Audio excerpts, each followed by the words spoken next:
In this video, we will journey behind the stone walls and the gilded courts to uncover the daily struggles, dangers, and resilience of medieval women. From harsh labor in the fields to the rigid control of marriage, from fear of witchcraft to the deadly uncertainties of childbirth, we will explore a world where survival was a constant challenge, and where women navigated oppression with courage, ingenuity, and endurance. Join us as we reveal the hidden stories of medieval women, their suffering, their resistance, and their remarkable strength, and discover why life was truly brutal for them in ways history often overlooks. Why life was brutal for medieval women. When we imagine the medieval world, the mind often drifts toward images of stone castles, armored knights, bustling markets, and the chant of monks rising from monastery walls. Yet beneath these familiar emblems of the Middle Ages lay a social order that was rigid, unforgiving, and profoundly unequal. At the heart of this order were women, whose lives were defined not by freedom or self-determination but by a complex web of obligations, expectations, and restrictions that rendered existence far more brutal than romanticized imagery suggests. From the fall of the Roman Empire in the 5th century to the cusp of the Renaissance in the 15th, women lived under a system that valued their labor but rarely their voices, demanded their obedience but seldom their consent, and bound them to a vision of life that was crafted by men and enforced by both law and religion. Medieval society was built on the structure of feudalism, a system of loyalty and obligation that tied peasants to lords, lords to kings, and kings to divine authority. In theory, every man and woman had a place in this great chain of being.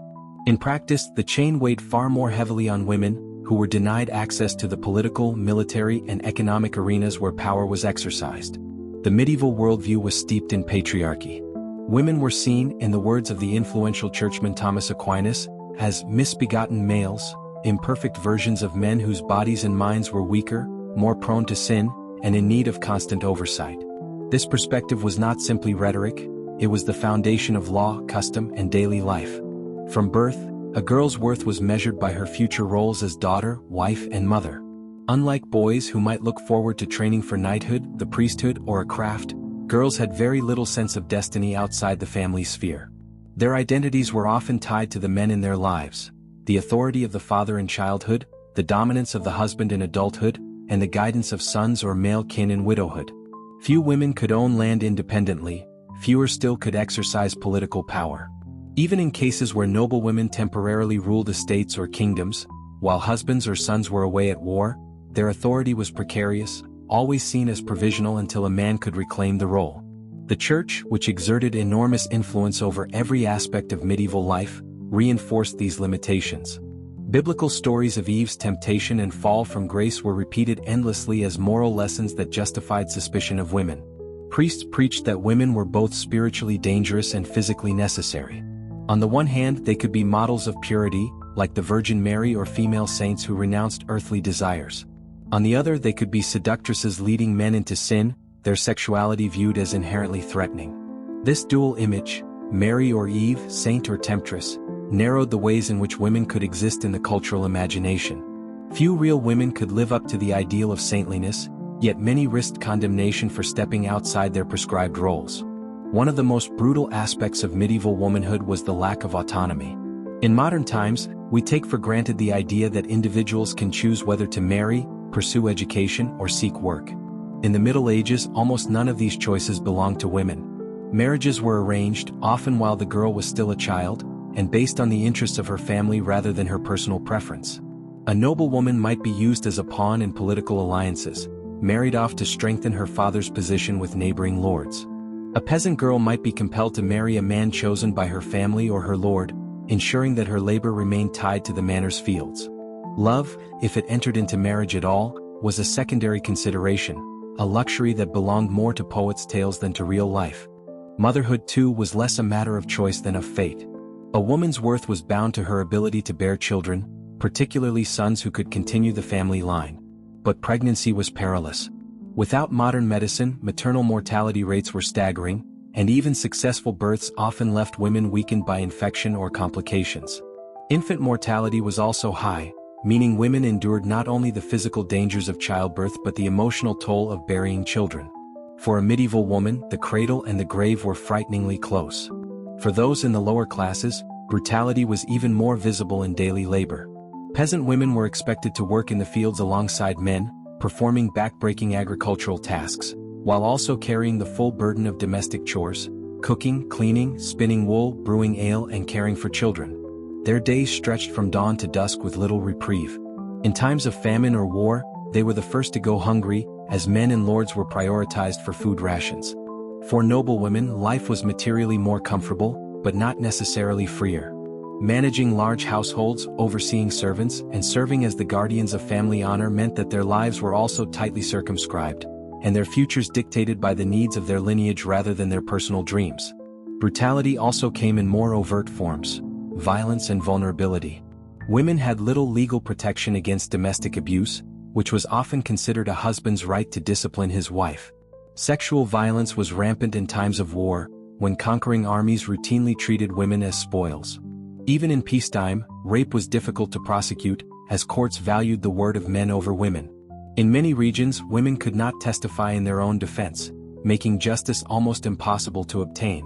And yet, despite these immense constraints, women were not entirely powerless.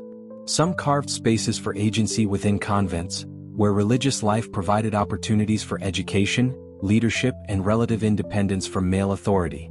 Others became midwives, healers, or market sellers, carving economic niches in their communities. A few rare women rose to positions of remarkable influence: queens, abbesses, mystics, and even warriors. Figures like Eleanor of Aquitaine or Hildegard of Bingen remind us that, within the brutal framework of medieval society, there were cracks where extraordinary women could assert themselves. But such women were exceptions, their lives remembered precisely because they were so unusual. For the vast majority, brutality was the norm. This book-length exploration of women's lives in the Middle Ages will move beyond romanticized myths and delve into the harsh realities. Each chapter will examine a different aspect of existence, from the innocence of childhood to the dangers of childbirth, from the rigidity of law to the terror of witchcraft accusations. By reconstructing the textures of daily life, the expectations imposed by society, and the rare opportunities for defiance, we will uncover why life was brutal for medieval women, not merely in moments of catastrophe, but in the quiet, unrelenting routines that shaped centuries of female existence. The Middle Ages lasted 1,000 years, a stretch of time so long that it resists easy generalization. Conditions varied across regions, classes, and centuries. Life for a noblewoman in 12th century France was not identical to that of a peasant in 14th century England or a merchant's wife in 15th century Italy. Yet the thread of patriarchy ran consistently throughout, binding together these diverse experiences in a shared pattern of limitation and vulnerability. If brutality had many faces, physical, social, emotional, spiritual, it was always present. To understand this history is not simply to rehearse old injustices. It is also to recognize how profoundly the past shaped the present. Many of the inequalities women face today have roots in these medieval structures of power. The echoes of legal subordination, religious condemnation, and cultural stereotyping still resonate in modern gender debates. By studying why life was brutal for medieval women, we do more than illuminate a dark corner of history. We also uncover the long struggle toward dignity, autonomy, and equality that women have waged for centuries. The chapters that follow will not flinch from detail. They will examine how girlhood was shaped by early subordination, how education was denied, how marriages were arranged, how pregnancies ended in grief, and how the law turned its back on women in need. They will look at the drudgery of work, the dangers of violence, the suffocating control of the church, and the fear of witchcraft that consumed entire villages. They will also highlight moments of resistance, flashes of courage, and the rare women who rose above their circumstances to make history. To read this story is to enter a world where brutality was not only in the sword or the battlefield but also in the cradle, the hearth, the confessional, and the courtroom. It is to understand that medieval women, though often silent in the written record, endured and persisted through centuries of hardship. Their resilience is as much a part of this history as their suffering. But to honor their resilience, we must first acknowledge the scale of the brutality they faced. The story of medieval womanhood began long before marriage or motherhood. It began in the cradle, in the quiet vulnerability of infancy, and in the early years of childhood, where gender shaped every expectation placed upon a girl. To be born female in the Middle Ages was to inherit a destiny already prescribed, and that destiny was rarely gentle. The fate of a girl was decided by her family's station, her father's ambitions, and the ever-present boundaries of a patriarchal society that measured her value in relation to others rather than in her own right. Childhood, which in modern times is often imagined as a period of innocence and nurture, was in the medieval world a precarious and often perilous journey. For girls, it was also a period of relentless training for a life of service, obedience, and endurance. From the very first breath, survival itself was uncertain. Infant mortality was alarmingly high in the medieval world. Diseases such as dysentery, measles, and whooping cough claimed countless lives before a child's 5th birthday.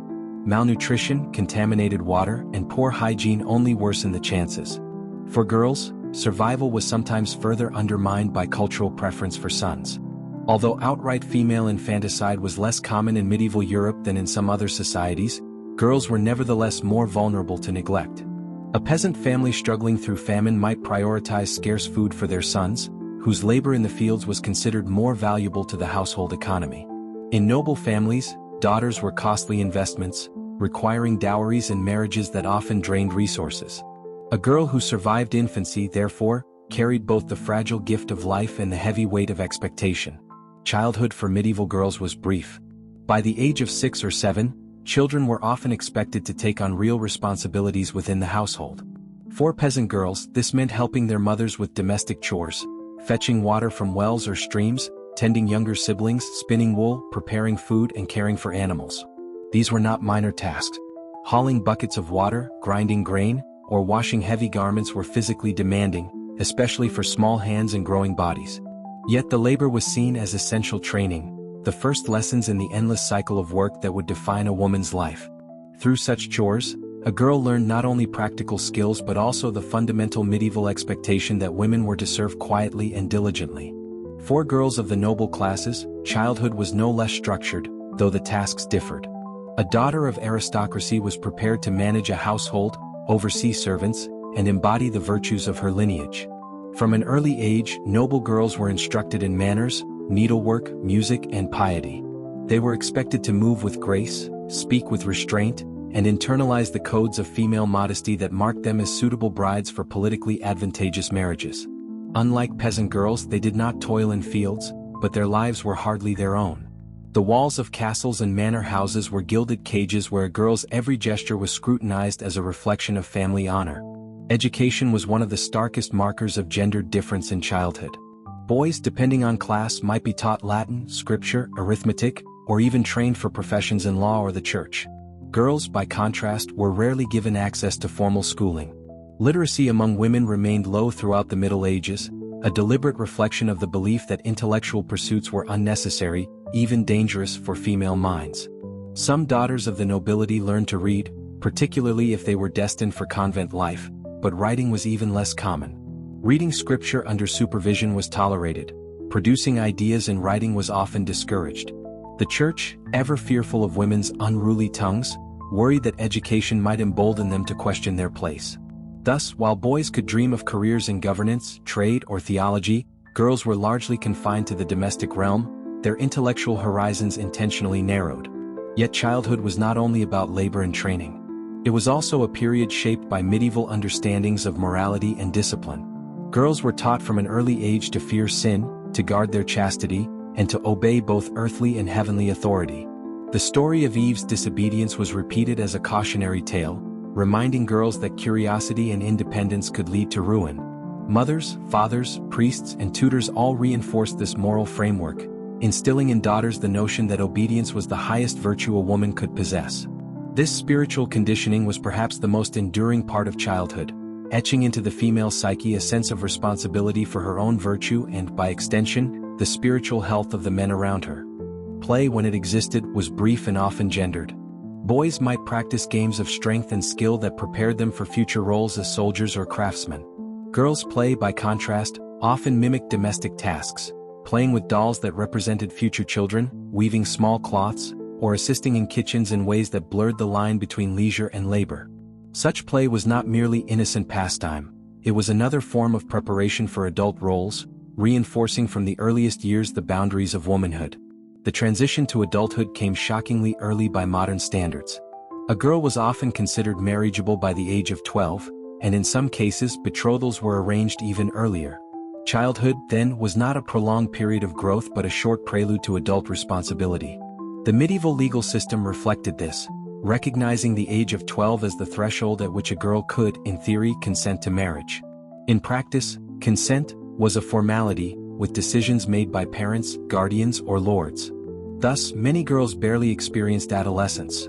They were children one moment and wives the next, catapulted into adult roles long before emotional or physical maturity. For peasant families, the transition to adulthood was often tied to labor needs.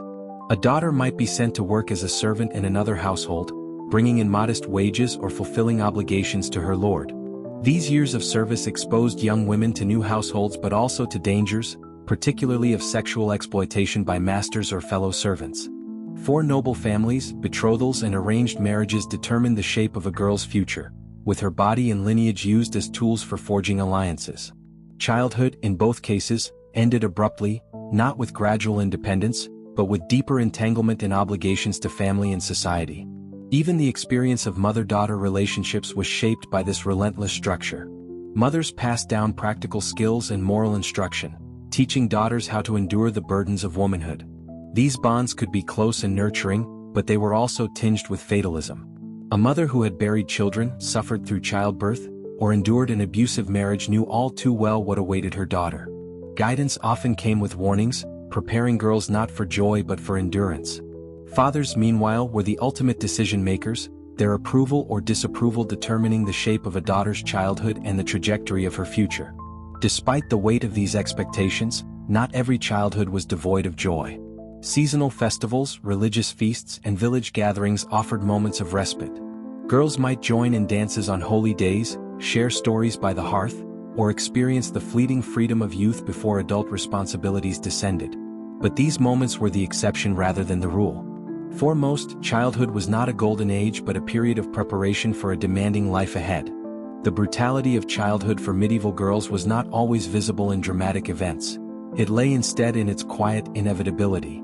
The early assignment of gender roles, the denial of education, the constant labor, and the ever-present threat of an abrupt end to childhood through marriage or service. These were the forces that shaped a girl's early years. Unlike boys who might dream of advancement through military prowess or scholarship, girls were taught to expect little beyond the confines of home, hearth, and husband. Childhood was less a sanctuary than a training ground, where every lesson prepared a girl to submit to a world designed to control her. As we move deeper into the exploration of medieval womanhood, it is important to remember that the seeds of female subordination were sown early. By the time a girl reached adolescence, her body, mind, and spirit had been molded to fit a narrow role. The brutality of her adult life was already foreshadowed in her earliest years, in the chores she performed, the lessons she learned, and the expectations she absorbed. To understand why life was brutal for medieval women, we must first recognize that their struggles began not in adulthood but in childhood, where the freedom to imagine a different destiny was seldom allowed. In the medieval world, knowledge was power, and for women that power was deliberately withheld. Education was not merely about reading and writing, it was about access to ideas, the ability to question, the possibility of influence. To deny women education was to keep them firmly bound within the roles society prescribed for them. Across the centuries of the Middle Ages, from the crumbling remnants of Roman order to the bustling mercantile cities of the 15th century, one truth remained consistent. The vast majority of women were systematically excluded from the world of learning. The brutality of this exclusion lay not only in what was denied, but also in the way women were convinced that such denial was natural, even necessary. The medieval period was shaped by a hierarchy of knowledge. At the top sat the church, whose control over learning was nearly absolute. Monasteries and cathedral schools were the principal centers of education, training boys to become priests, clerics, or scholars. Latin, the language of the church and of intellectual discourse, was a guarded treasure, reserved for male minds. Girls, with rare exceptions, were barred from this sphere. Theologians, citing both scripture and the supposed weaknesses of the female mind, argued that women were too prone to error, too easily swayed by emotion, to be entrusted with the higher pursuits of study. To allow women access to learning, they claimed, was to invite disorder into God's carefully ordered creation. The consequence of this ideology was stark. While boys of the nobility might be sent to cathedral schools, where they learned grammar, rhetoric, logic, and theology, their sisters were taught little beyond household management. A noble girl might receive instruction in sewing, weaving, music, and the rudiments of prayer. She might learn to read devotional texts in the vernacular, but few were permitted to study Latin, the gateway to scripture, law, and scholarship. This distinction was crucial, for it meant that women could consume religious instruction but not interpret it independently. Their understanding of faith was filtered through priests and male authorities, ensuring obedience rather than intellectual engagement. Among the peasantry, the situation was even harsher. Most peasant families had neither the means nor the inclination to educate their children formally, and girls least of all. The demands of agricultural life left little room for schooling, and daughters were expected to contribute labor from a young age. If they acquired any literacy, it was often incidental, perhaps learning letters from a parish priest, or overhearing lessons given to brothers. Yet these cases were exceptions. For most peasant girls, the only education came through oral tradition, mothers teaching daughters how to cook, spin, weave, and keep house. These skills were invaluable for survival but offered no avenue for social mobility, no path to authority beyond the hearth. The denial of education was often justified by appeals to theological authority. Medieval thinkers leaned heavily on the writings of early church fathers such as St. Augustine and later scholastics like Thomas Aquinas, who reinforced the notion of female inferiority. Women were portrayed as morally weak, more susceptible to sin, and thus in need of male guidance. If Eve had been the first to fall in the Garden of Eden, so too, it was argued, would educated women lead others astray. To allow women to read scripture independently was to risk heresy, for how could weak minds be trusted with the mysteries of God? Such arguments created a vicious circle. Women were denied education because they were seen as inferior, and their supposed inferiority was proven by their lack of education. Yet even within this oppressive system there were cracks where light entered. Convents, paradoxically, became some of the few spaces where women could engage in learning. For daughters of noble families who were not married off, the cloister offered an alternative destiny. Within convent walls, nuns learned to read and sometimes to write, copying manuscripts, composing hymns, and preserving knowledge. Figures such as Hildegard of Bingen, the 12th century abbess, mystic, and writer, remind us of the intellectual potential women could realize when given the opportunity. Hildegard produced theological works, medical treatises, and music that resonate to this day. But even she was seen as exceptional, her brilliance tolerated only because it was framed as divinely inspired. For every Hildegard, countless other nuns lived quiet lives of obedience, their education limited to devotional practice and service. The rarity of educated women was underscored by the astonishment their achievements provoked. When Christine de Pizan, a 15th century writer, penned the Book of the City of Ladies, defending women against centuries of misogynistic tradition, her work was regarded as extraordinary precisely because it was authored by a woman. Christine herself was only able to write because she had been born into a scholarly household in Paris and widowed young, which forced her to earn a living by her pen. Her existence was a testament to both possibility and rarity. She showed what women could do if educated, and she highlighted how unusual such opportunities were. Beyond intellectual circles, the lack of education had concrete consequences for everyday women. Illiteracy meant dependence. A peasant woman could not read legal contracts, leaving her vulnerable in matters of property or inheritance. A merchant's wife who could not keep accounts was excluded from her husband's business dealings. Even noble women who managed estates in their husband's absence often relied on clerks to record transactions, ensuring that the written word, and thus authority, remained in male hands. Education was not merely a personal enrichment, it was a tool of control, a barrier that kept women from fully participating in economic, legal, and spiritual life. Moreover, the denial of education reinforced cultural stereotypes. Women were mocked as gossipers, their speech trivialized in literature and sermons alike. Men wrote of women's supposed endless chatter, their frivolous concerns, their inability to reason logically. These stereotypes were self-fulfilling. Kept from formal study, women's intellectual contributions were minimized, and their voices dismissed. The brutality here lay not only in exclusion but in erasure. Women's knowledge of herbs, childbirth, household management was real and often vital, but it was relegated to the margins, denied recognition as legitimate learning. Even when women acquired knowledge, they faced suspicion. Midwives and healers, for instance, possessed deep practical wisdom about the female body, fertility, and childbirth. But because their knowledge was informal and unregulated by male institutions, it was often branded as superstition or worse, witchcraft. By the later Middle Ages, this suspicion hardened into persecution, as women who displayed too much knowledge of medicine or the natural world were accused of dangerous practices. In this way, women were punished both for ignorance and for knowledge, trapped in a system that denied them education and then feared them when they found it elsewhere. The landscape of medieval education thus created a sharp divide. On one side were men whose access to schools, universities, and clerical positions allowed them to shape law, theology, and culture. On the other were women whose exclusion from these institutions kept them voiceless in the public sphere. The brutality of this divide cannot be overstated. It was not simply that women lacked the opportunity to learn. It was that their exclusion was framed as divinely ordained, their ignorance held up as proof of their inferiority. And yet, across Europe, traces of women's intellectual persistence remain. Manuscripts copied by nuns, letters penned by queens, treatises authored by the rare female scholar, all testify to the hunger for knowledge that could not be entirely extinguished. These glimpses remind us that women were not passive victims but active participants in their own intellectual survival, even when society tried to silence them. The fact that so few voices have reached us across the centuries is not evidence of women's absence, but of their deliberate erasure.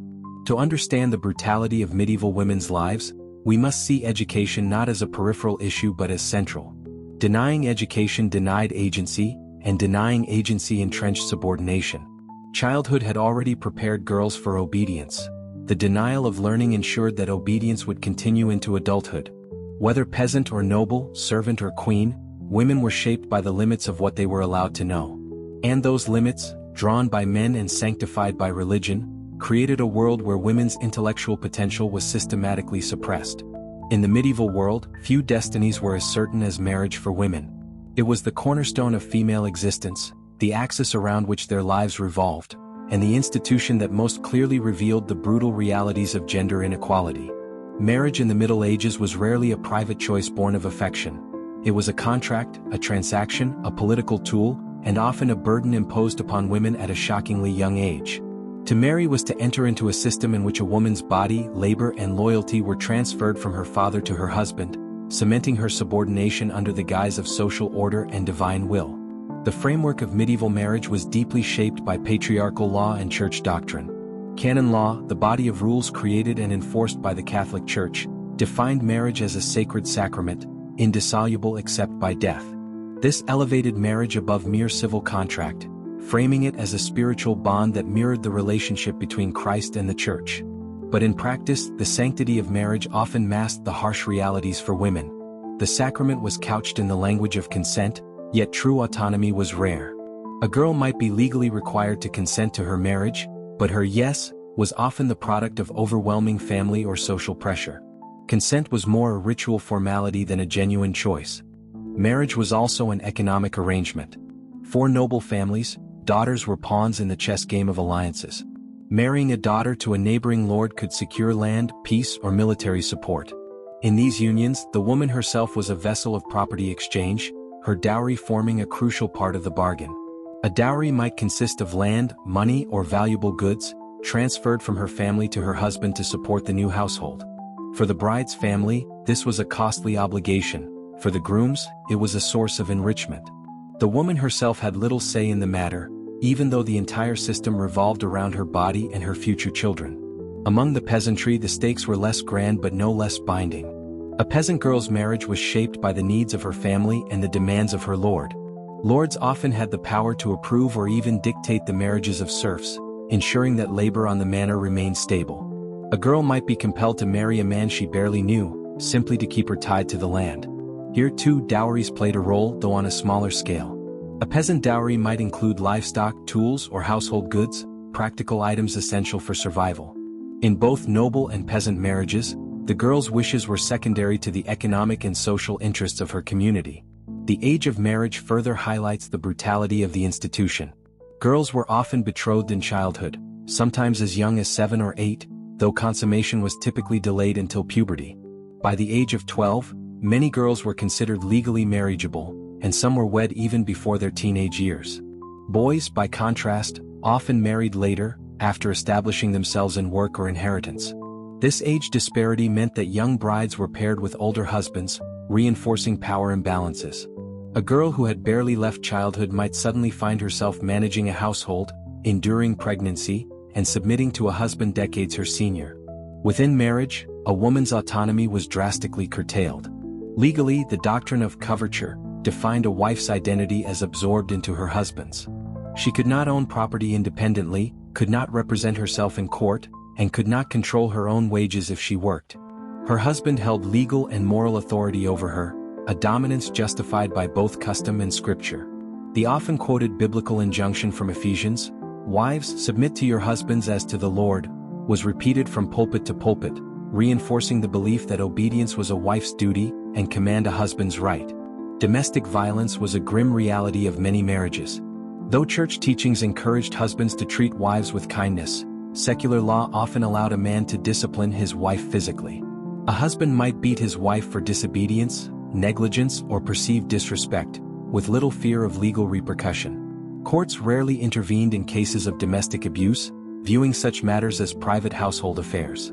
In effect, a wife's body became her husband's property, subject not only to his sexual claims but also to his physical control. Sexual relations within marriage were likewise framed as a husband's right and a wife's duty. Medieval theologians taught that sex within marriage was permissible only for procreation, but in practice, women were expected to submit to their husband's desires regardless of their own wishes. The concept of marital rape as understood today did not exist in medieval law. A wife who refused her husband could be accused of sinning by denying him his conjugal rights. This brutal reality meant that many women endured repeated pregnancies with little respite, their bodies worn down by cycles of childbirth and child-rearing. Motherhood was considered the central purpose of marriage, and a woman's worth was often judged by her fertility. A barren wife risked disgrace, abandonment, or the introduction of mistresses into the household. The pressure to bear sons was especially acute among the nobility, where dynastic continuity depended on male heirs. Women who failed in this duty were often blamed personally, despite the fact that infertility could just as easily be traced to the husband. In a world where medical knowledge was rudimentary, superstition filled the gaps. Infertility was sometimes attributed to witchcraft, divine punishment, or moral failing, adding further stigma to women already suffering. Yet marriage was not always devoid of companionship or mutual affection. Historical records and personal letters reveal cases where husbands and wives forged strong partnerships, sharing responsibilities and even expressing love for one another. Peasant couples who worked side by side in fields or marketplaces might develop bonds of cooperation and trust. Noble couples occasionally wrote tender letters during times of separation. But such relationships existed within a framework of inequality. Even when affection flourished, it did not erase the structural imbalance of power that defined marriage in the medieval world. Marriage also functioned as a mechanism of social control. By binding women to husbands, communities ensured that female sexuality was contained and channeled toward reproduction within socially sanctioned unions. The church was relentless in its campaign against extramarital sex, condemning not only adultery but also fornication. Women who bore children outside wedlock were stigmatized, their offspring branded as illegitimate, often excluded from inheritance. Widows who resisted remarriage sometimes faced pressure to find new husbands, as independent women unsettled social norms. Marriage was thus both a personal union and a social institution, one that disciplined women's bodies and anchored them within patriarchal structures. The economic dimension of marriage extended into widowhood. Upon a husband's death, a widow might be entitled to a portion of his estate, her dower, but this was rarely enough to guarantee independence. Widows often relied on sons, male relatives, or remarriage for survival. While some widows managed estates successfully or ran businesses in towns, their authority was typically viewed as temporary, a stopgap until a male heir came of age or a new husband was secured. The idea of a woman exercising long-term independence was unsettling to medieval society, which preferred to see women under male guardianship at all times. The brutality of marriage lay not only in its harsh realities but also in the lack of alternatives. For most women, the only escape from marriage was the convent, but not all families could afford to dedicate daughters to religious life, and not all girls desired it. Celibacy outside the convent was discouraged, even condemned. A woman who remained unmarried was viewed with suspicion, as though her refusal of the marital path challenged the natural and divine order. In this way, marriage was less a choice than an inevitability, the narrow path through which nearly every woman's life was funneled. Despite these oppressive realities, women found ways to assert themselves within marriage. Some noble women managed estates with skill, acting as de facto rulers during their husbands' absences. Merchant wives often kept accounts, negotiated with suppliers, and played active roles in family businesses. Peasant wives contributed indispensably to the household economy, their labor as essential as their husbands. In rare cases, women even used the courts to challenge abusive husbands or protect their dowries. These acts of agency remind us that while marriage was a system designed to control women, it did not erase their resilience or capacity to adapt. Nevertheless, the overarching truth remains. In the Middle Ages, marriage was less a romantic union than a social destiny, one that bound women to lives of service, obedience, and vulnerability. It was the institution through which families secured wealth, lords controlled peasants, and the church maintained moral order. For women, it was both an unavoidable fate and a crucible of suffering, shaping every aspect of their existence from adolescence to death. The brutality of medieval marriage was not only in the blows of abusive husbands or the dangers of childbirth, but in the very assumption that a woman's life could not be imagined outside it. If marriage was the inevitable path for most medieval women, then motherhood was its inescapable destination. To be a wife was to become a mother, often many times over, and in this role, women carried both the hopes of their families and the crushing weight of biological and social expectation. Motherhood was celebrated in sermons, enshrined in law, and glorified in art, yet the lived experience of bearing and raising children in the Middle Ages was one of danger, grief, and exhaustion. It was not only brutal in its physical demands but also in the unrelenting psychological toll it exacted upon women whose lives were measured by their ability to produce children, especially sons. From the moment a girl reached puberty, her body was conscripted into the service of reproduction. The average age of first pregnancy was startlingly young by modern standards. Many women conceived in their early to mid-teens, often before their bodies had fully matured. Medical knowledge about women's health was rudimentary, heavily influenced by ancient authorities such as Galen and Aristotle, whose theories were as often wrong as they were insightful. Physicians believed, for instance, that women's bodies were colder and weaker than men's, prone to imbalance, and that menstruation served to purge excess humors. These theories shaped medical practices surrounding fertility and childbirth, often to the detriment of women themselves. Pregnancy was accompanied by constant uncertainty. There were no reliable means of prenatal care, and miscarriages were common. Women turned to a patchwork of remedies and superstitions to safeguard their pregnancies: charms, amulets, prayers to the Virgin Mary, and the consumption of herbal concoctions prescribed by local healers or midwives. Some herbs might have offered genuine benefits, while others were toxic or simply ineffective. Regardless, women clung to any source of hope in a world where the line between life and death was perilously thin. Childbirth itself was among the most dangerous experiences a medieval woman could endure. Mortality rates were shockingly high. Historians estimate that between 1 in 10 and 1 in 20 women died in childbirth, and those who survived often suffered long-term injuries such as fistulas or pelvic damage that permanently altered their lives. The birthing process was typically overseen by midwives, older women of the community who had acquired practical knowledge through experience rather than formal training. Physicians, overwhelmingly male, were rarely present, both because medical authority excluded women from professional guilds and because childbirth was considered a distinctly female domain. This reliance on midwives provided solidarity and comfort but also meant that medical interventions were limited. The birthing chamber was a place of ritual as much as medicine. Women in labor might clutch religious relics, recite prayers, or be anointed with holy water to ensure safe delivery. In Catholic Europe, childbirth was closely tied to spiritual salvation. The fear of dying unshriven, that is, without confession and absolution, haunted expectant mothers. Because death during labor was so common, priests were often summoned to the birthing room to hear confessions and, in dire cases, to baptize infants immediately upon delivery, sometimes even before the umbilical cord was cut. The urgency of baptism reflected a pervasive anxiety. A child who died unbaptized was believed to be consigned to limbo, forever denied the vision of God. Thus, women endured not only their own peril but also the eternal stakes of their children's souls. For those who survived childbirth, the challenges of motherhood had only begun. Infant mortality rates were staggering. Estimates suggest that as many as 30 to 50% of children died before the age of 5. Causes ranged from malnutrition and infectious diseases to poor sanitation and accidents. Mothers lived with the constant possibility that the child they nursed, clothed, and cradled would not live to adulthood. Grief was an ever-present shadow, though medieval culture often discouraged outward displays of maternal despair, framing death as part of God's will. Some historians argue that high mortality rates hardened medieval parents, making them emotionally detached from their children, but evidence from letters, wills, and laments suggests otherwise. Mothers mourned deeply, though their grief was often expressed through religious devotion rather than open lamentation. The expectation of endless fertility compounded these hardships. Contraception was not entirely unknown. Herbal remedies, coitus interruptus, and even rudimentary barrier methods were used, but the Church condemned most forms of birth control as sinful, equating them with infanticide. Abstinence was the only sanctioned method, and even that was discouraged within marriage, where spouses were expected to fulfill their marital debt to one another.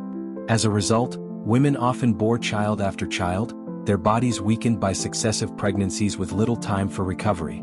Many women gave birth to 10 or more children over the course of their lives, though few saw all of them reach adulthood. Motherhood was not only physical but also profoundly labor-intensive. From dawn until dusk, medieval mothers worked to sustain their children, nursing, preparing food, weaving clothing, and tending to illnesses with home remedies. Breastfeeding was the norm, though among the nobility, wealthy women sometimes hired wet nurses to nurse their children, a practice criticized by moralists as neglectful. For peasant women, breastfeeding was unavoidable, though it was often combined with grueling physical labor in the fields. A mother might carry an infant on her back while working the soil or keep a child nearby while spinning wool, always balancing childcare with the economic demands of survival. The social expectations of motherhood placed an almost unbearable weight on women's shoulders. A woman's worth was measured largely by her success as a mother, her ability to produce healthy sons in particular. Daughters were valuable too, especially for forging alliances, but sons carried the family name, inherited land, and secured dynastic continuity. A woman who bore only daughters or who remained childless could face stigma, suspicion, or even repudiation by her husband. In noble households, the pressure was intense. Barren queens risked annulment, and noble women were often sidelined if they failed to produce heirs. Beyond the family, motherhood had symbolic weight in the broader culture. The Virgin Mary was exalted as the ideal mother, pure, obedient, and endlessly nurturing. Sermons extolled Mary's example, urging women to emulate her humility and devotion. But this ideal was unattainable for ordinary women, who endured the messy, painful, and often tragic realities of childbearing.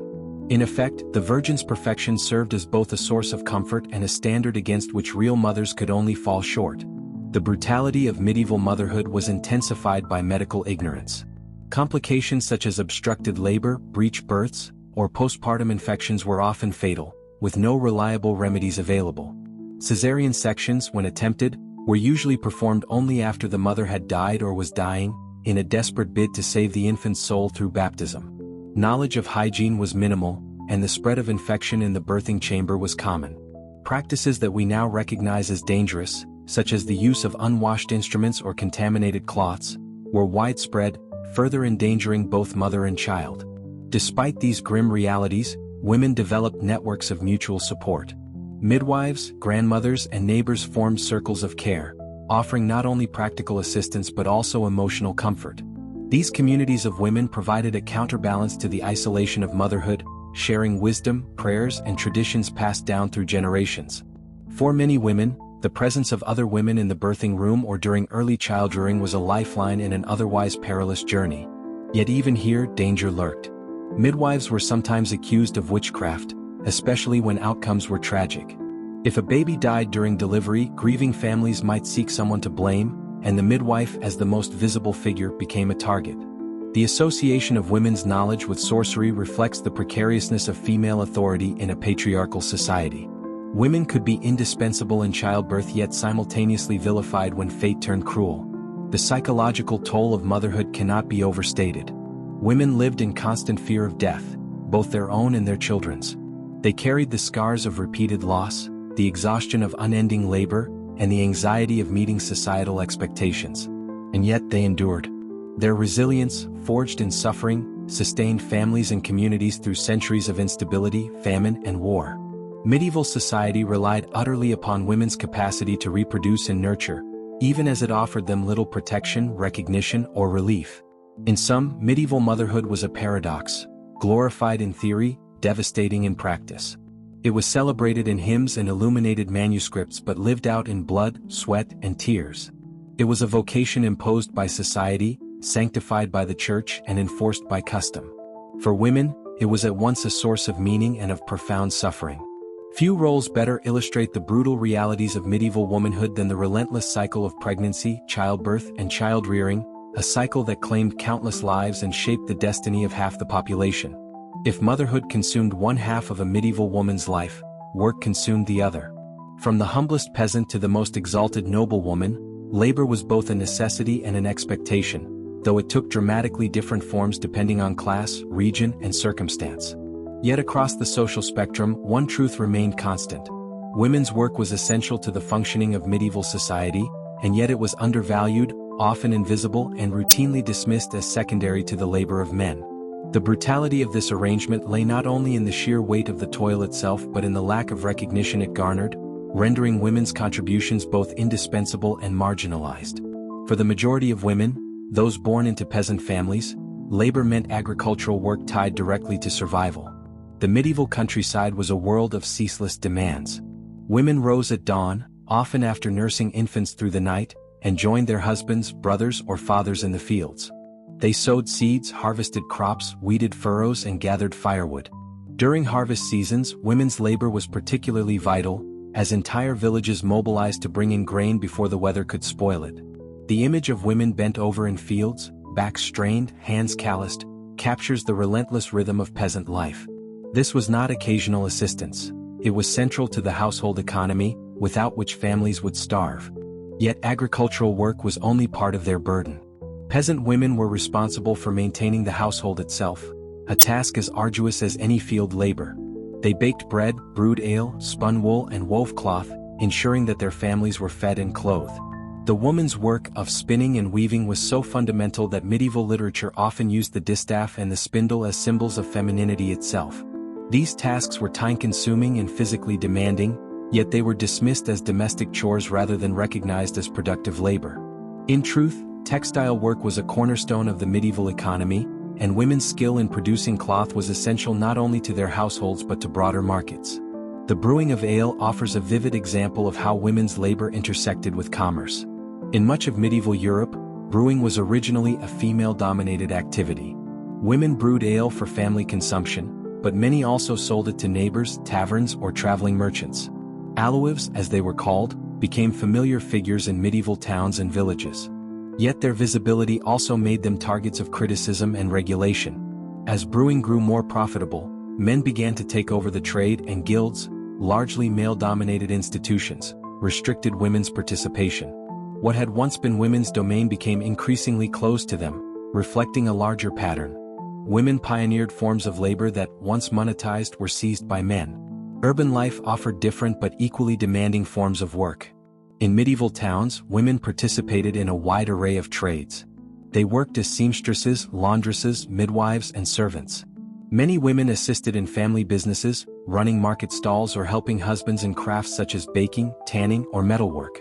In guild towns, some women even became members of craft organizations, though usually in subordinate roles. Widows, in particular, might inherit their husbands' workshops, giving them a rare opportunity to wield economic authority. But even here, limitations abounded. Women's work was often poorly paid, excluded from official recognition, or regarded as supplemental rather than central. Domestic service was another common form of labor for young women, particularly in towns.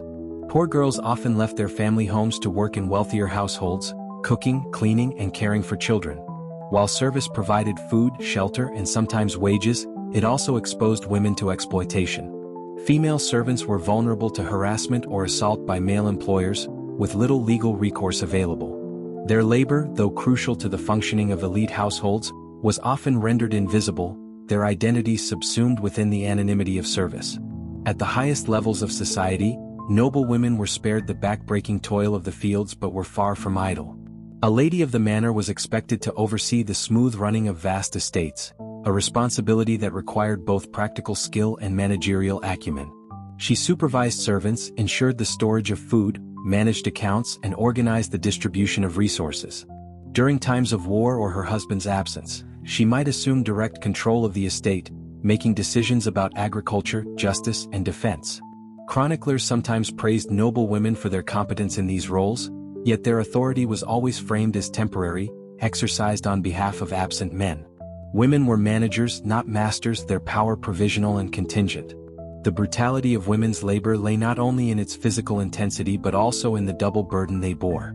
Unlike men, whose labor was typically confined to specific roles or spaces, women straddled multiple spheres. A peasant woman, for instance, might spend the morning gleaning fields, the afternoon spinning thread, and the evening cooking for her family, all while tending to children. There was little separation between public and private, productive and reproductive labor. Everything was interwoven and everything fell upon women's shoulders. Exhaustion was a constant companion, yet medieval culture rarely acknowledged women's fatigue.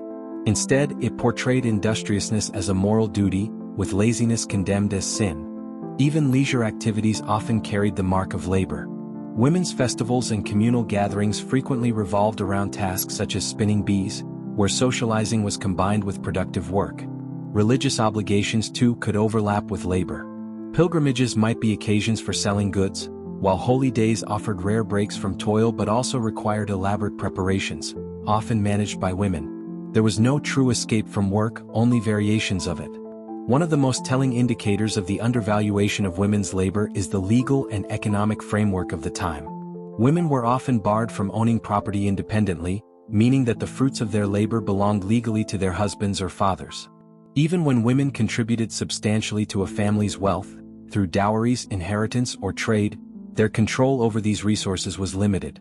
Their labor fueled households, businesses, and even entire economies, but the benefits accrued primarily to men. This systemic dispossession ensured that women remained economically dependent, no matter how hard they worked. The Church, while occasionally praising women's industriousness, reinforced these inequalities by framing labor as part of women's divinely ordained role. The archetype of the virtuous wife in Proverbs, who rises early, weaves cloth, and feeds her family, was held up as a model for medieval women. Idleness was equated with sin, and industriousness with piety. Yet this moral framing masked the harsh reality that women labored not out of virtue but out of necessity, driven by the unyielding demands of survival in a society that offered them few alternatives. Despite the hardships, women's labor was also a source of resilience and solidarity.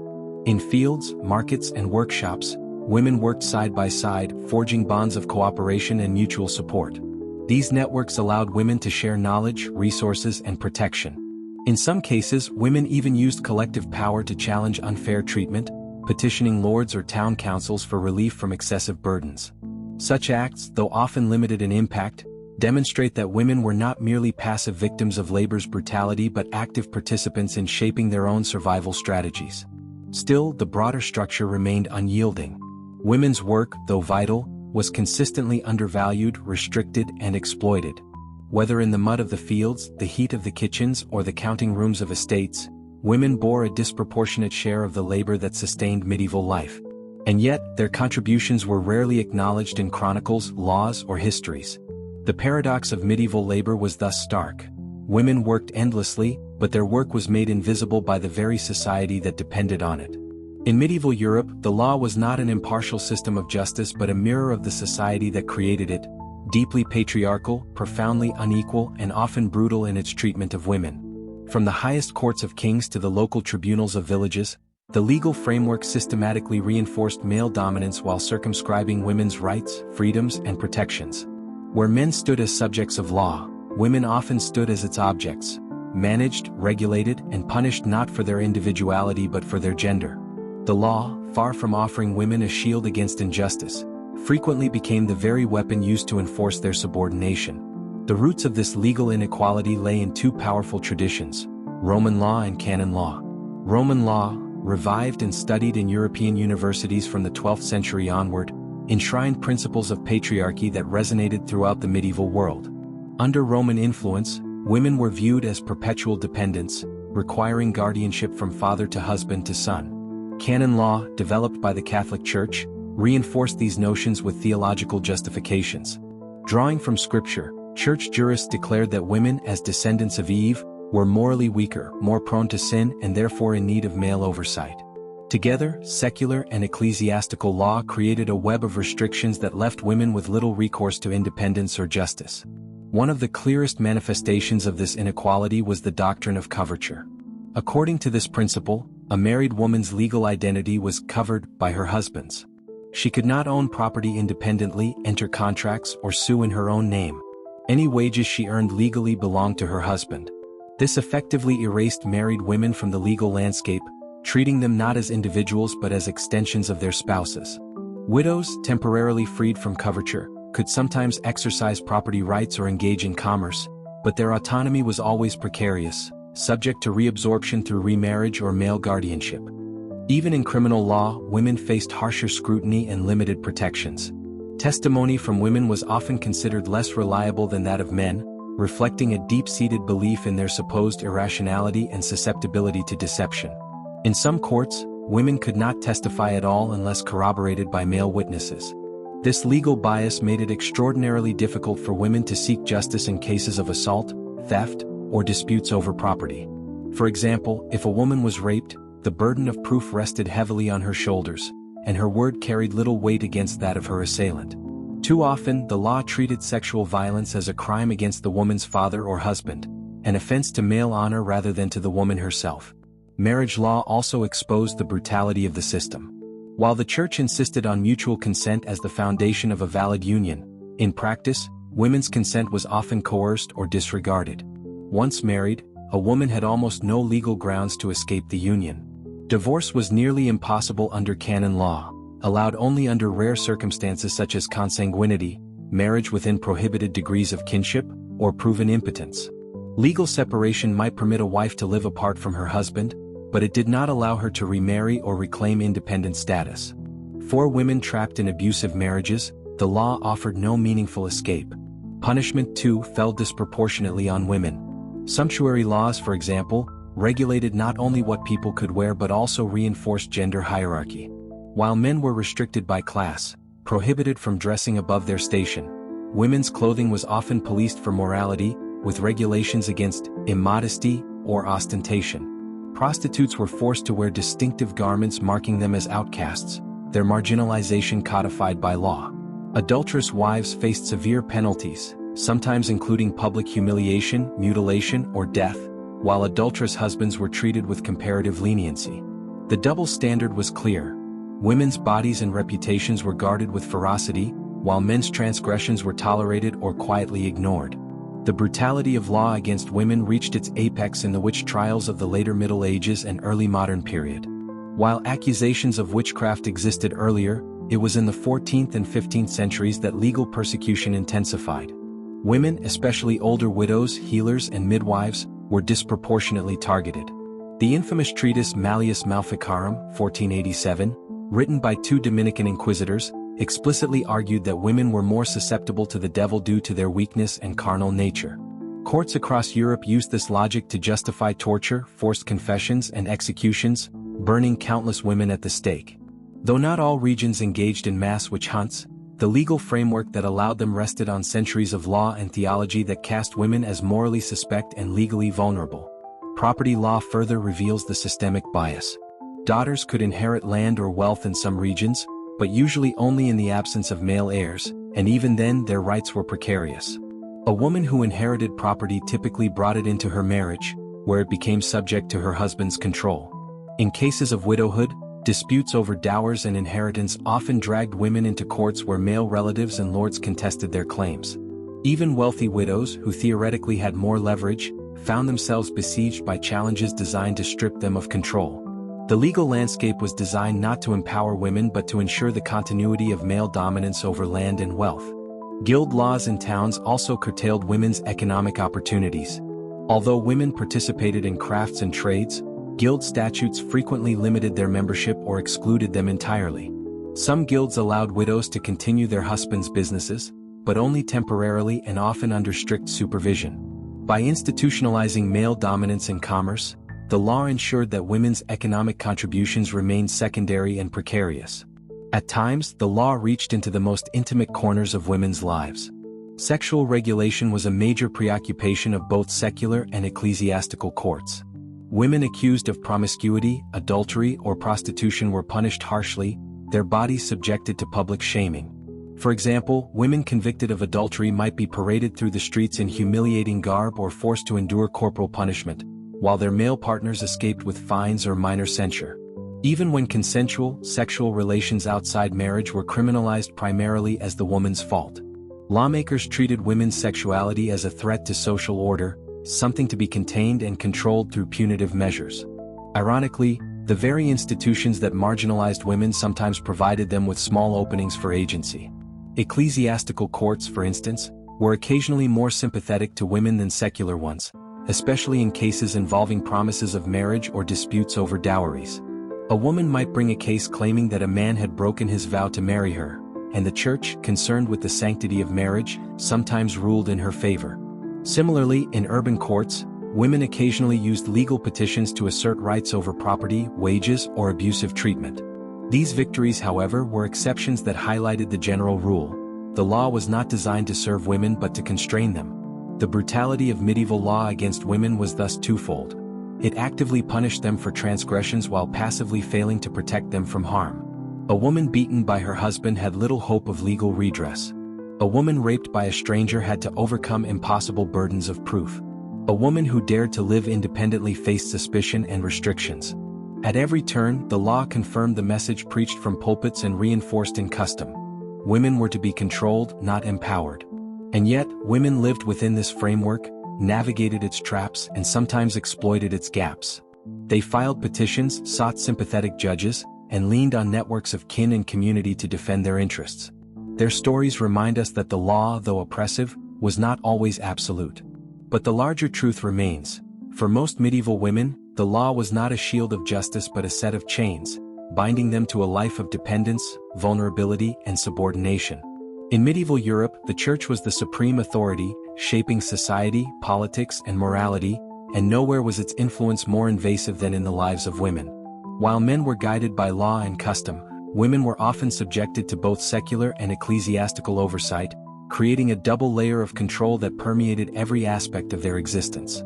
The church's teachings dictated not only spiritual behavior but also social, domestic, and sexual norms, casting women as both morally suspect and divinely obligated to obedience.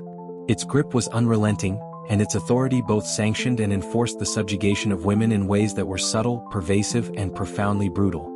From the earliest centuries of medieval Christianity, theological writings codified the idea of female inferiority.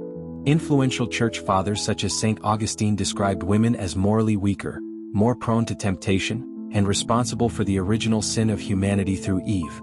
These interpretations shaped doctrine and permeated sermons, shaping perceptions of women's role in society. Women were frequently depicted as sources of corruption, distraction, and moral peril, a characterization that justified restrictions on their behavior and education. To be female in a deeply religious society was to live under constant suspicion of spiritual and moral failing, to be reminded daily that your desires, choices, and intellect were inherently flawed unless strictly regulated. The church dictated the rhythms of women's lives from birth to death. Baptism, confirmation, and marriage were milestones not only of religious significance but also of social control. Even before they reached adulthood, girls were socialized into the church's moral framework, learning to internalize ideals of chastity, obedience, and domestic submission.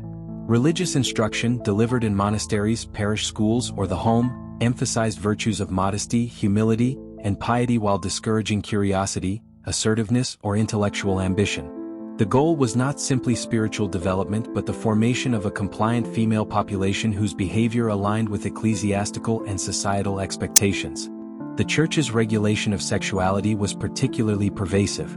Clerics controlled access to marriage, monitored moral behavior, and often served as arbiters in cases of sexual transgression. Women's sexuality was closely policed, both for its perceived moral dangers and for its role in inheritance and family alliances. Adultery, fornication, and premarital sex were treated as sins against God, punishable by public penance or corporal discipline. Women, more often than men, were held responsible for sexual transgressions, reinforcing a culture in which female bodies were sites of moral surveillance. Even within marriage, the church asserted authority over sexual conduct, insisting on the obligation of wives to submit to husbands and condemning attempts at contraception as sinful. Women's reproductive capacity was thus placed squarely under ecclesiastical jurisdiction, transforming personal biology into a moral obligation dictated by religious authority. Monastic life offered one of the few alternative paths, yet it too reflected the church's control. For women of noble families, the convent was a refuge from marriage, but entrance often required parental approval, and life within the cloister was strictly regimented. Nuns were expected to live in obedience to abbesses, adhere to prayer schedules, and devote themselves to spiritual labor. While some convents became centers of intellectual activity, producing manuscripts, conducting medical care, and composing religious music. These opportunities were exceptional rather than typical. For most women, the church's spiritual demands were a constant, inescapable presence, structuring every decision, every day, and every aspiration. Education, too, was mediated by the church, which both provided instruction and imposed limits. Reading and writing were often taught in convents, but secular education for women was scarce, especially in Latin, the language of learning. Clerics justified this restriction with theological reasoning. Women's supposed intellectual inferiority meant they should not engage with scripture or scholarly texts directly. Their understanding of religion, law, and history was filtered through male authorities, leaving them dependent for interpretation and guidance. Literacy, therefore, became a privilege closely tied to religious life, and the vast majority of women lived without access to the intellectual tools that could empower them beyond domestic or devotional roles. The church also dictated moral norms with ritualized enforcement. Public confession, penance, and religious ceremonies reinforced the idea that women's lives were morally scrutinized and spiritually accountable. Female behavior, from modesty in dress to obedience in the household, was constantly judged against theological standards. Women were taught that their virtue was not only a personal matter but a reflection on the spiritual health of their families, their communities, and ultimately, their salvation.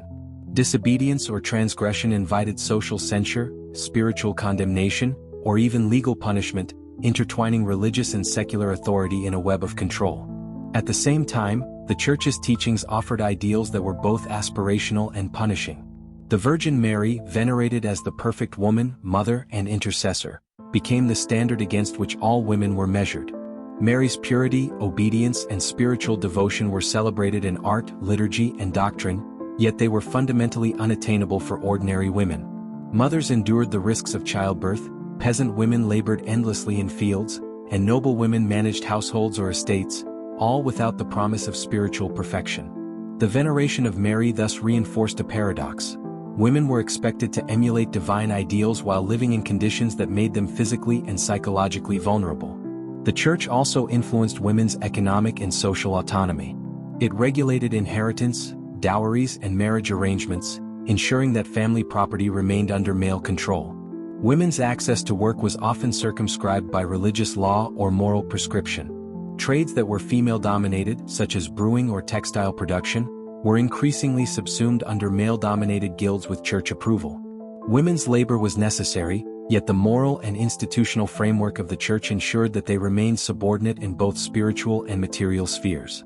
Yet, within these oppressive structures, women found space for agency and influence, often through religious devotion. Some women became patrons of the church, commissioning altarpieces, founding convents, or financing charitable works. Others engaged in mystical or theological writing, producing texts that reflected profound insight and spiritual authority.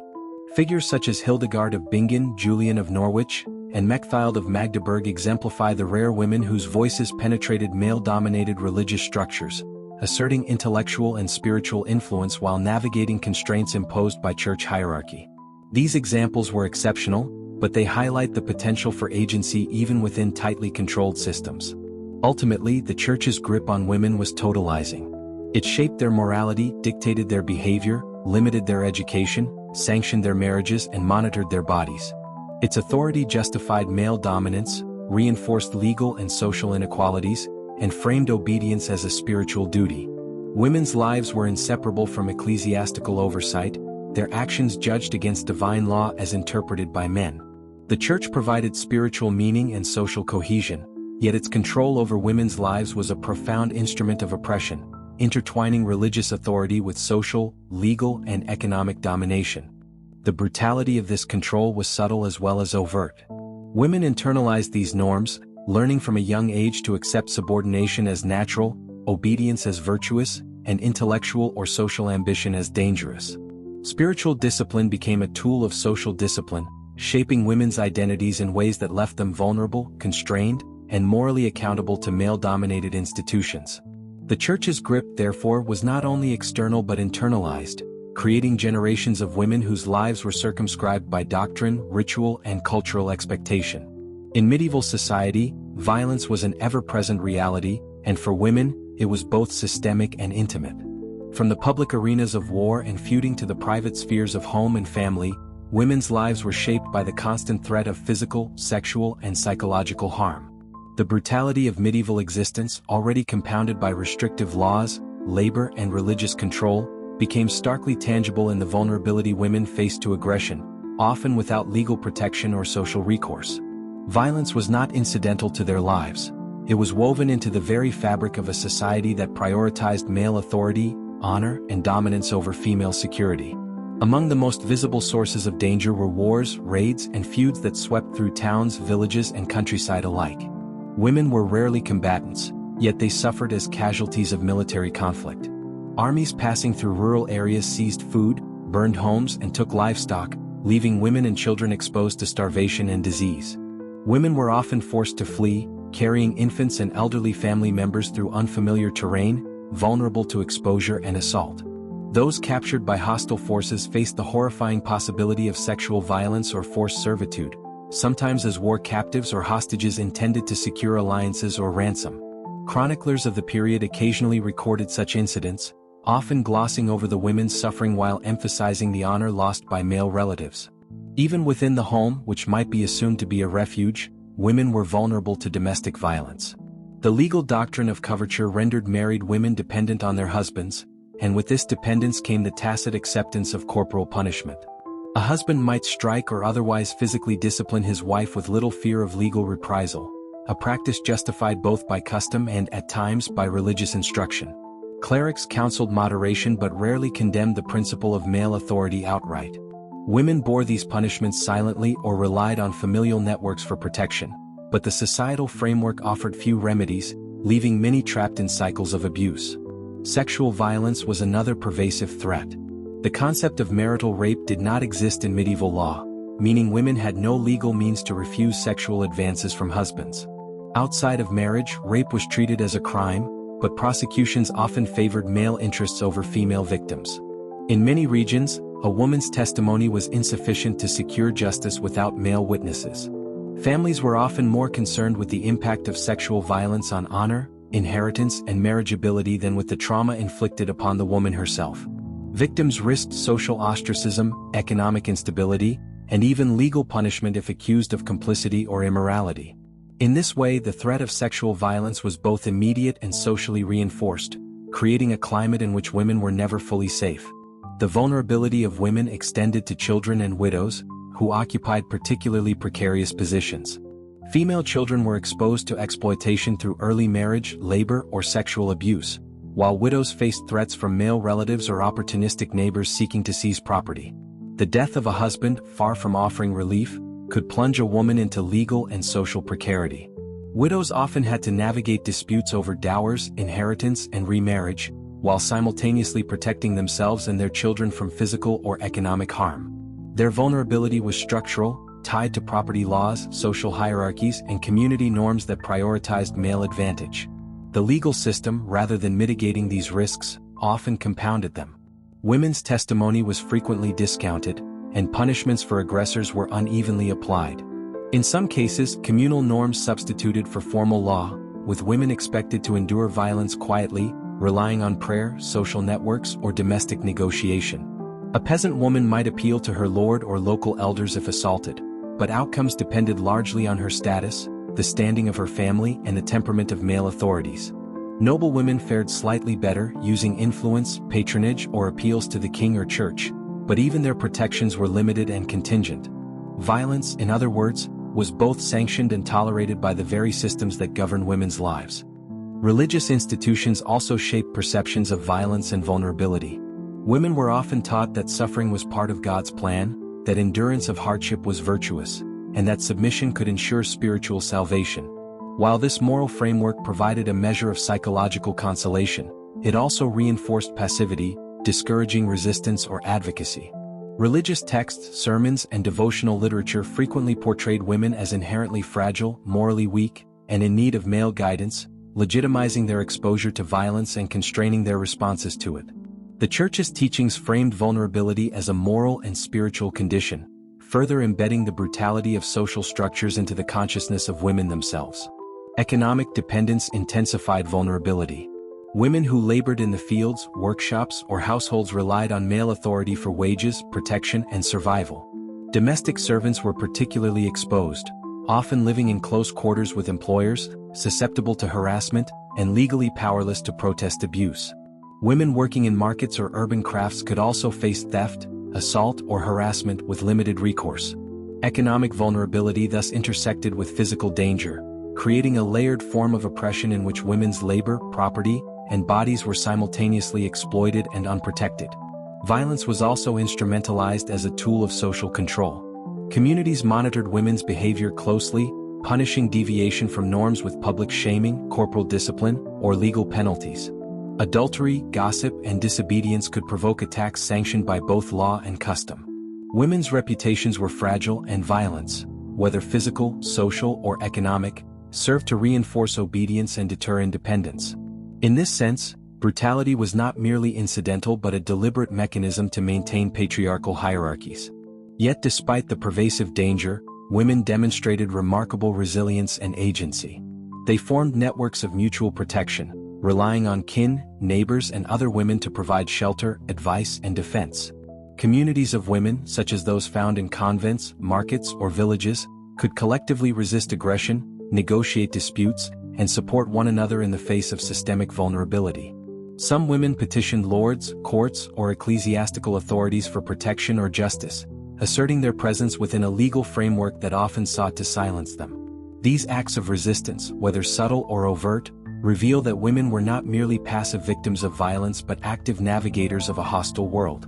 The psychological consequences of living under constant threat were profound. Women experienced anxiety, grief, and fear not only for themselves but for their children and dependents. The knowledge that violence could erupt at any moment shaped decisions about marriage, labor, mobility, and social interaction.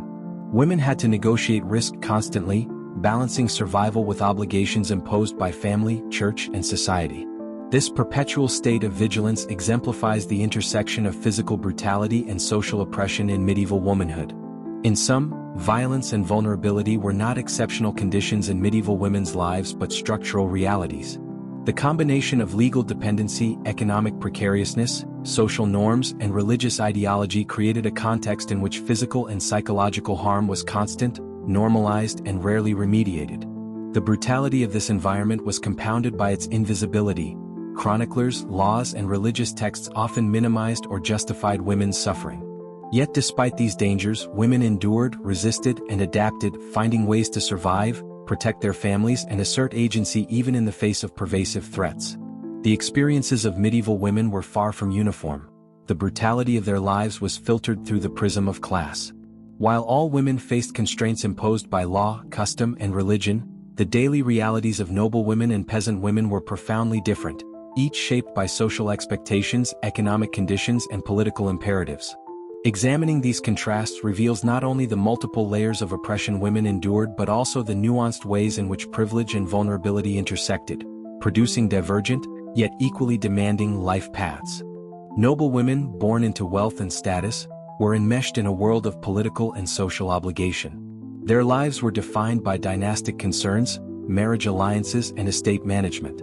From an early age, noble girls were groomed to serve their families' ambitions, educated in etiquette, languages, and sometimes in literature or the arts, but always with the implicit goal of preparing them for marriage. These early lessons emphasized obedience, chastity, and decorum, ensuring that noble women would enhance their family's prestige while remaining within narrowly defined gender roles. While their education offered intellectual and cultural enrichment unavailable to most, it was ultimately instrumental, designed to make them effective instruments of political and economic strategy rather than independent actors. Marriage for a noble woman was seldom a personal choice. Alliances were forged to secure land, titles, or influence, with little regard for the woman's preference. A bride might be dispatched across a continent to cement treaties or strengthen familial ties. Her fertility was paramount. The production of heirs, especially sons, was a central expectation, and failure in this domain could result in social disgrace, familial tension, or even annulment. Pregnancy and childbirth were constant dangers, and noble women bore multiple children over their lifetimes, often under the scrutiny of midwives, physicians, and household observers. While wealth afforded access to better nutrition, safer birthing environments, and the services of skilled midwives, the physical and emotional toll remained severe. Survival did not guarantee ease, only the mitigation of some of the harsher hardships faced by their poorer counterparts. Estate management provided another arena in which noblewomen bore significant responsibility.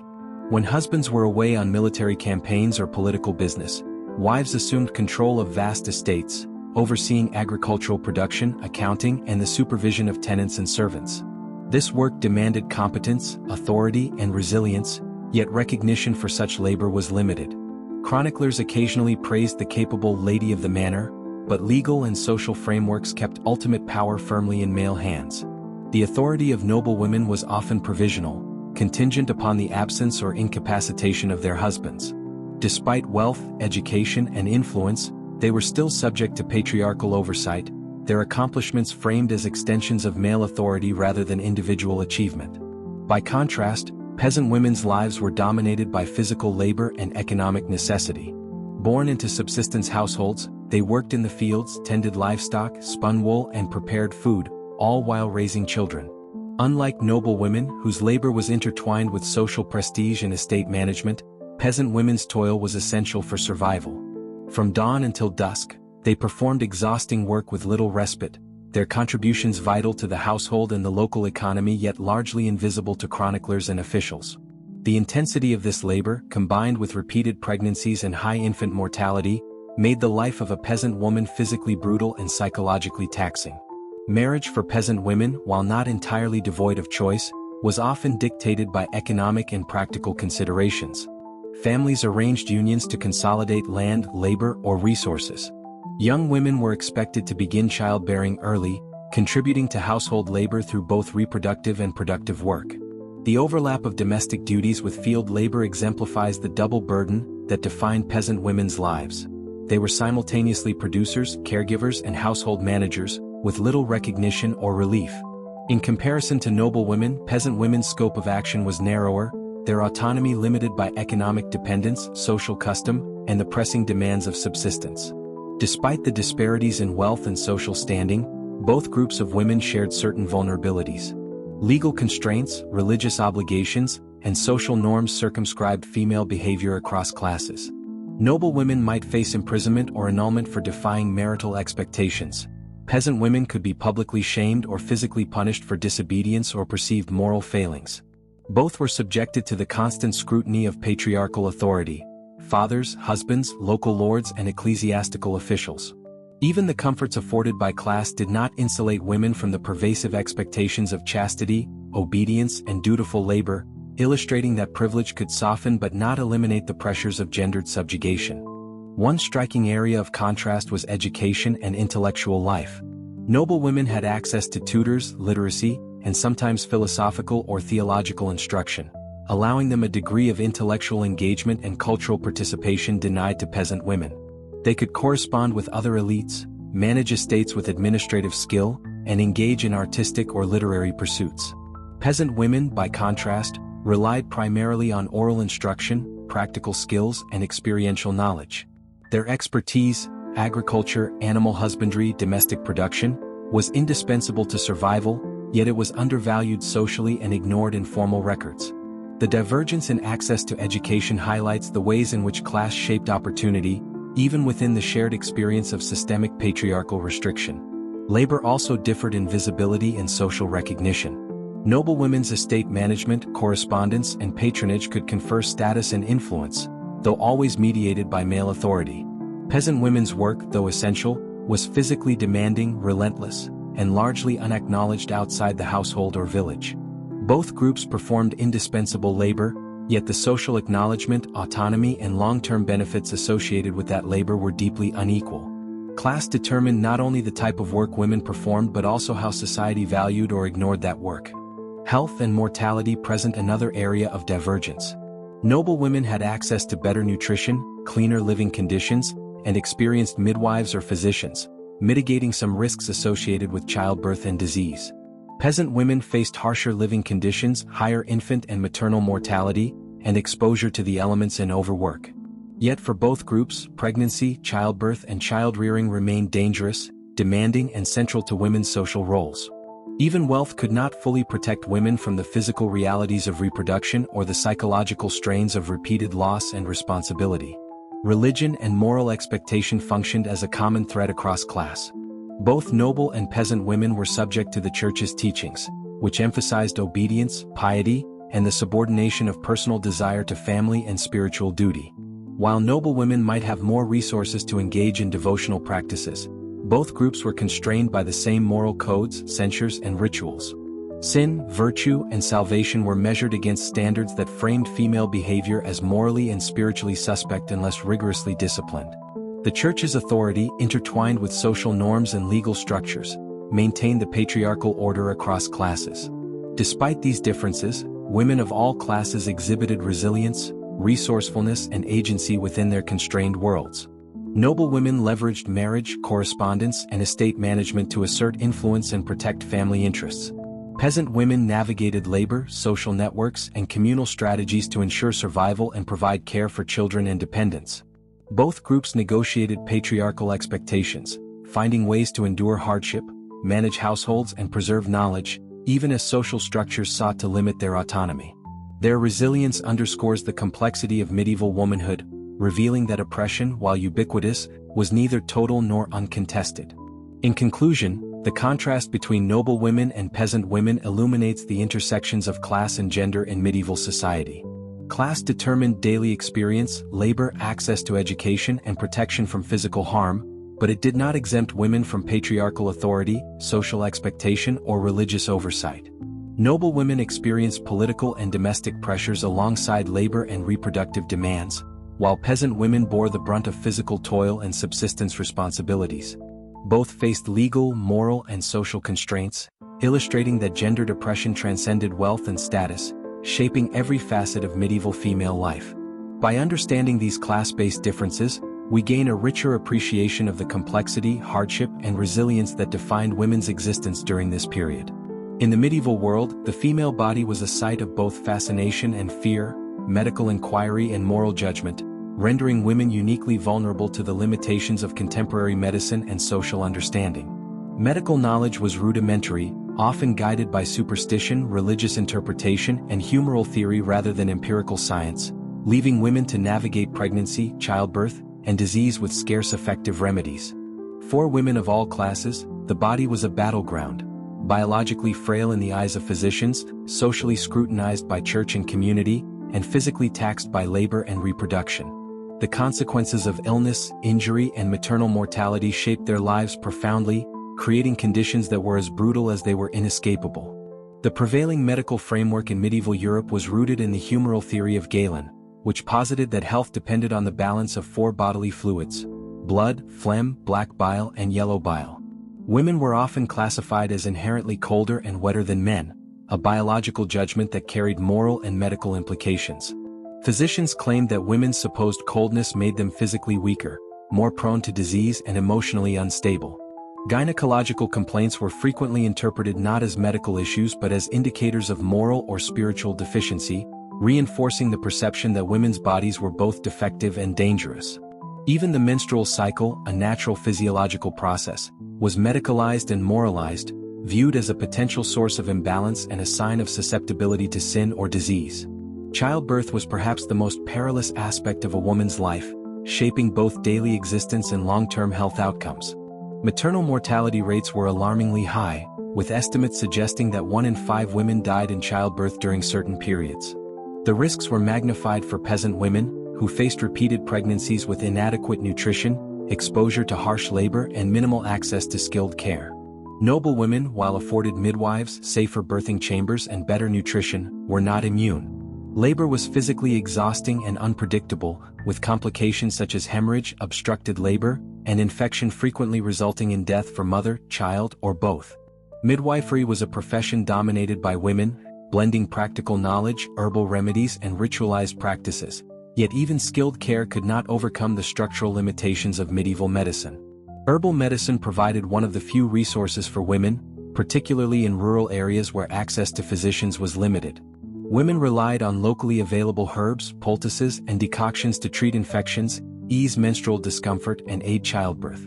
Knowledge was passed through generations, often orally, and combined empirical observation with superstition and ritual. Certain plants such as rue, rue-wort, and pennyroyal were believed to regulate menstruation, stimulate labor, or prevent miscarriage. While some remedies had beneficial effects, others were ineffective or toxic, reflecting both the ingenuity and the danger inherent in medieval female medical practice. The Church also shaped medical understanding, sometimes in ways that conflicted with practical care.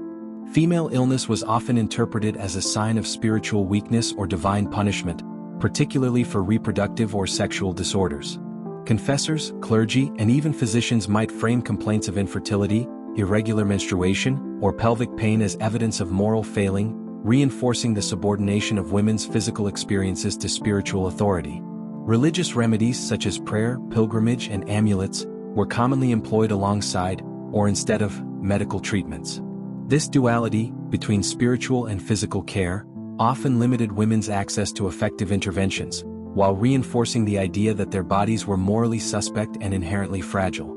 Illness beyond reproduction presented additional challenges. Women faced exposure to infectious disease in households, markets, and fields.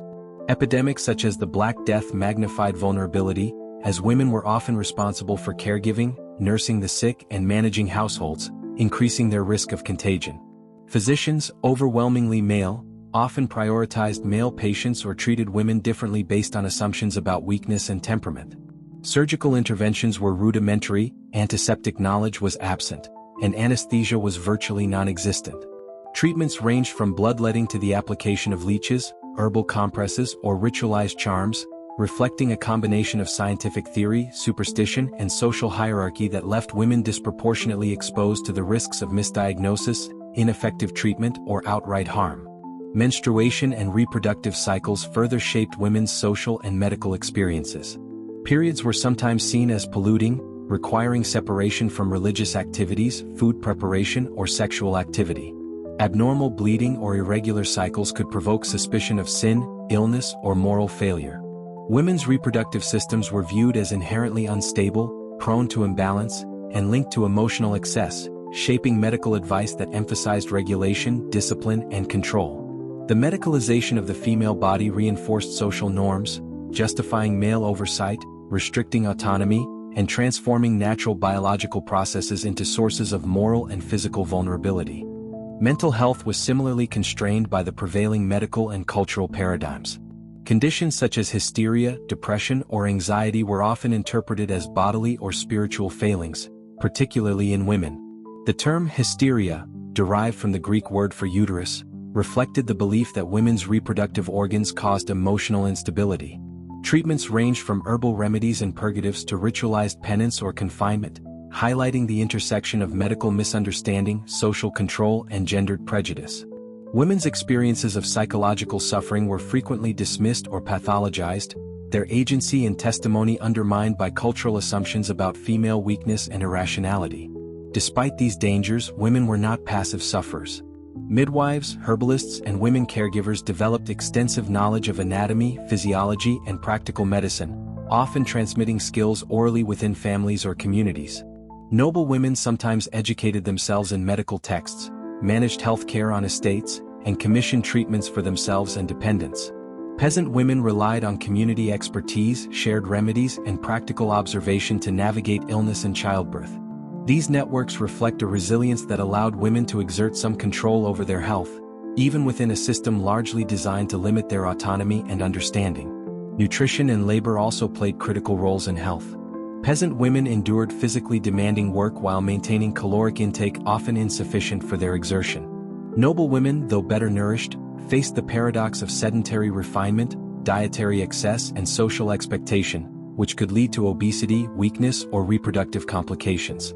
In both cases, the demands of survival, reproduction, and social duty intersected with the limitations of medieval medicine, exacerbating vulnerability and chronic illness. The legacy of medieval medical practices for women is thus marked by a combination of risk, ingenuity, and systemic oppression. Women's bodies were medicalized, surveilled, and moralized. They faced high mortality, inadequate treatment, and social scrutiny, yet they also developed adaptive strategies, practical knowledge, and social networks that mitigated danger when possible. Medicine, health, and the female body were inseparable from broader social hierarchies. Class, gender, and religious authority all shaped access, treatment, and outcomes. The brutality of medieval life for women is nowhere more evident than in this intersection of biology, culture, and medicine, where survival demanded resilience, ingenuity, and endurance in the face of relentless structural constraints. In late medieval and early modern Europe, fear of witchcraft emerged as one of the most striking and brutal expressions of societal control over women. This period was marked by widespread anxiety over moral corruption, social disorder, and supernatural influence, which converged to place women, particularly those already marginalized, under intense scrutiny and persecution. Witchcraft accusations disproportionately targeted women, reflecting and amplifying existing social, economic, and religious vulnerabilities. In this context, fear was both a tool of oppression and a social phenomenon, shaping behavior, reinforcing patriarchal norms, and subjecting countless women to violence, humiliation, and death. The roots of the witch hunts lay in a confluence of religious, cultural, and political anxieties. The Catholic and Protestant churches both emphasized spiritual purity, moral vigilance, and the existence of the devil as an active force in human affairs. Clerics warned that witches, especially female witches, were instruments of the devil, spreading disease, crop failure, or misfortune. Folk beliefs, which had long attributed healing, divination, and malevolent magic to women, merged with these religious doctrines to create a potent narrative. Women's innate moral and physical weakness made them susceptible to demonic influence, rendering them dangerous agents of evil. These ideas were codified in treatises such as the Malleus Maleficarum, which explicitly described women as more likely than men to consort with the devil, rationalizing persecution and reinforcing societal fears. Women targeted as witches were rarely those in positions of power. Rather, they were often older widows, healers, midwives, or women who lived on the margins of their communities. Their independence, knowledge of herbal remedies, or refusal to conform to social norms made them vulnerable to suspicion. In a society where conformity to patriarchal authority was demanded, deviation, whether in lifestyle, speech, or perceived morality, could provoke accusations of witchcraft. Simple misfortune, such as a failed harvest or sudden illness, was often attributed to these women, turning communal anxieties into instruments of control and punishment. Accusations of witchcraft carried profound consequences. Legal proceedings were designed to elicit confessions through torture, intimidation, and social pressure. Courts frequently accepted hearsay, rumors, or coerced testimony, disproportionately condemning women who were socially isolated or economically vulnerable. Punishments were severe. Public humiliation, imprisonment, mutilation, and execution, often by hanging or burning, were common. The spectacle of punishment served both as retribution and as a warning to the community, reinforcing the social order by demonstrating the dangers of female independence, perceived immorality, or spiritual deviance. Fear of witchcraft was not only institutional but also cultural and psychological. Communities internalized the narrative that women could harbor malevolent intent, creating a climate of suspicion and vigilance. Women themselves were compelled to regulate their behavior, dress, and speech to avoid suspicion. Ordinary acts of assertiveness or knowledge could be construed as evidence of witchcraft, making survival dependent on careful negotiation of social norms. The resulting tension between fear, social compliance, and self-protection illustrates how witchcraft accusations functioned as a mechanism of social control, extending the reach of patriarchal authority into the everyday lives of women. Midwives and herbalists exemplified the precarious position of women under suspicion. These women often possessed specialized knowledge critical to childbirth and health care, yet their skills could be recast as dangerous magic. Remedies and herbal treatments, previously respected, could be interpreted as attempts to harm or manipulate, leaving practitioners vulnerable to denunciation. This duality, valued for expertise yet feared for potential transgression, underscored the complex intersection of gender, knowledge, and power. Women who provided essential services could simultaneously be indispensable and condemned, their fates determined less by actual wrongdoing than by social perception and fear. Economic and social factors intensified vulnerability. Poor women without male protectors, widows dependent on neighbors, or women disputing property rights were especially exposed to accusation. Communities often used witchcraft charges as a means of resolving disputes or redistributing resources, turning systemic fears into tools of economic and social control. In this sense, witch hunts reflected not only religious anxiety but also practical mechanisms of regulating female agency and property in a patriarchal framework. Religious ideology further compounded the danger. Clerics preached that women were morally weaker, more susceptible to temptation, and therefore more likely to consort with evil forces. Spiritual counseling, confession, and exorcism were employed to monitor behavior and enforce compliance. Women were taught that fear, obedience, and vigilance were spiritual obligations, intertwining morality with social survival. The Church's endorsement of anti-witchcraft measures legitimized persecution, making fear both a psychological burden and a legal justification for violence. The cultural imagination of witchcraft also perpetuated gendered stereotypes. Women were depicted as cunning, manipulative, and sexually deviant, an embodiment of moral and social threat. Artistic representations, sermons, and literature reinforced these images, making them pervasive in the collective consciousness. These narratives normalized suspicion, justifying extreme punitive measures and embedding fear deeply within the social fabric. Ordinary women were forced to navigate daily life under the specter of accusation, internalizing societal anxieties while simultaneously avoiding behavior that could provoke lethal scrutiny. Yet, women resisted in subtle and creative ways. Some leveraged community networks to defend against accusations, gathering support from kin, neighbors, or influential figures. Others employed strategic compliance, performing socially sanctioned roles while maintaining autonomy in private spheres. Stories of women successfully refuting charges, negotiating settlements, or escaping persecution underscore the resilience and agency exercised even in the face of overwhelming fear. Resistance was often covert, constrained by the threat of violence, yet it persisted, illustrating women's capacity to navigate oppressive structures. The witch hunts highlight the intersection of gender, power, and fear in medieval and early modern society. Women were made scapegoats for social, economic, and environmental crises, targeted precisely because they occupied vulnerable or autonomous positions. Legal, religious, and cultural institutions converged to sanction and perpetuate their persecution, transforming fear into a tool of systemic oppression. The social and psychological impact extended beyond the accused. Communities internalized vigilance, women moderated behavior, and patriarchal authority was reinforced through terror. In sum, witchcraft accusations were not isolated phenomena but expressions of structural brutality.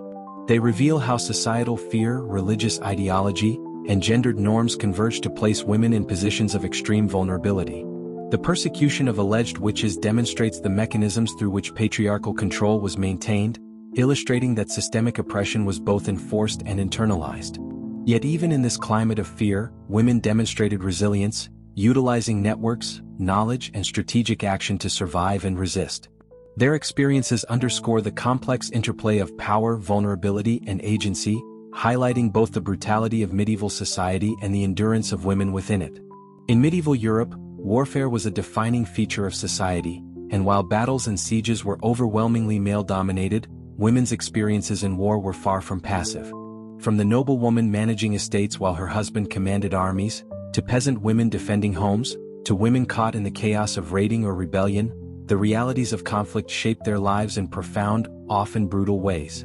War was not only a political and military struggle but also a social crucible, exposing women to violence, labor exploitation, displacement, and moral scrutiny. Yet, even within this environment of danger and oppression, women exercised agency, resilience, and, occasionally, direct participation in rebellion or military action. Noblewomen's roles during war were multifaceted and demanding. When lords and knights went to battle, wives often assumed control of estates and fortifications, a responsibility that combined economic management with military oversight. They organized supplies, supervised defenses, and negotiated with neighboring lords or enemy forces, effectively running domains in the absence of men. Chroniclers occasionally noted women who personally commanded castle defenses or led strategic decisions, though these accounts were exceptional. The reality for most noblewomen was one of unrelenting responsibility, where failure could result in loss of property, political influence, or personal safety.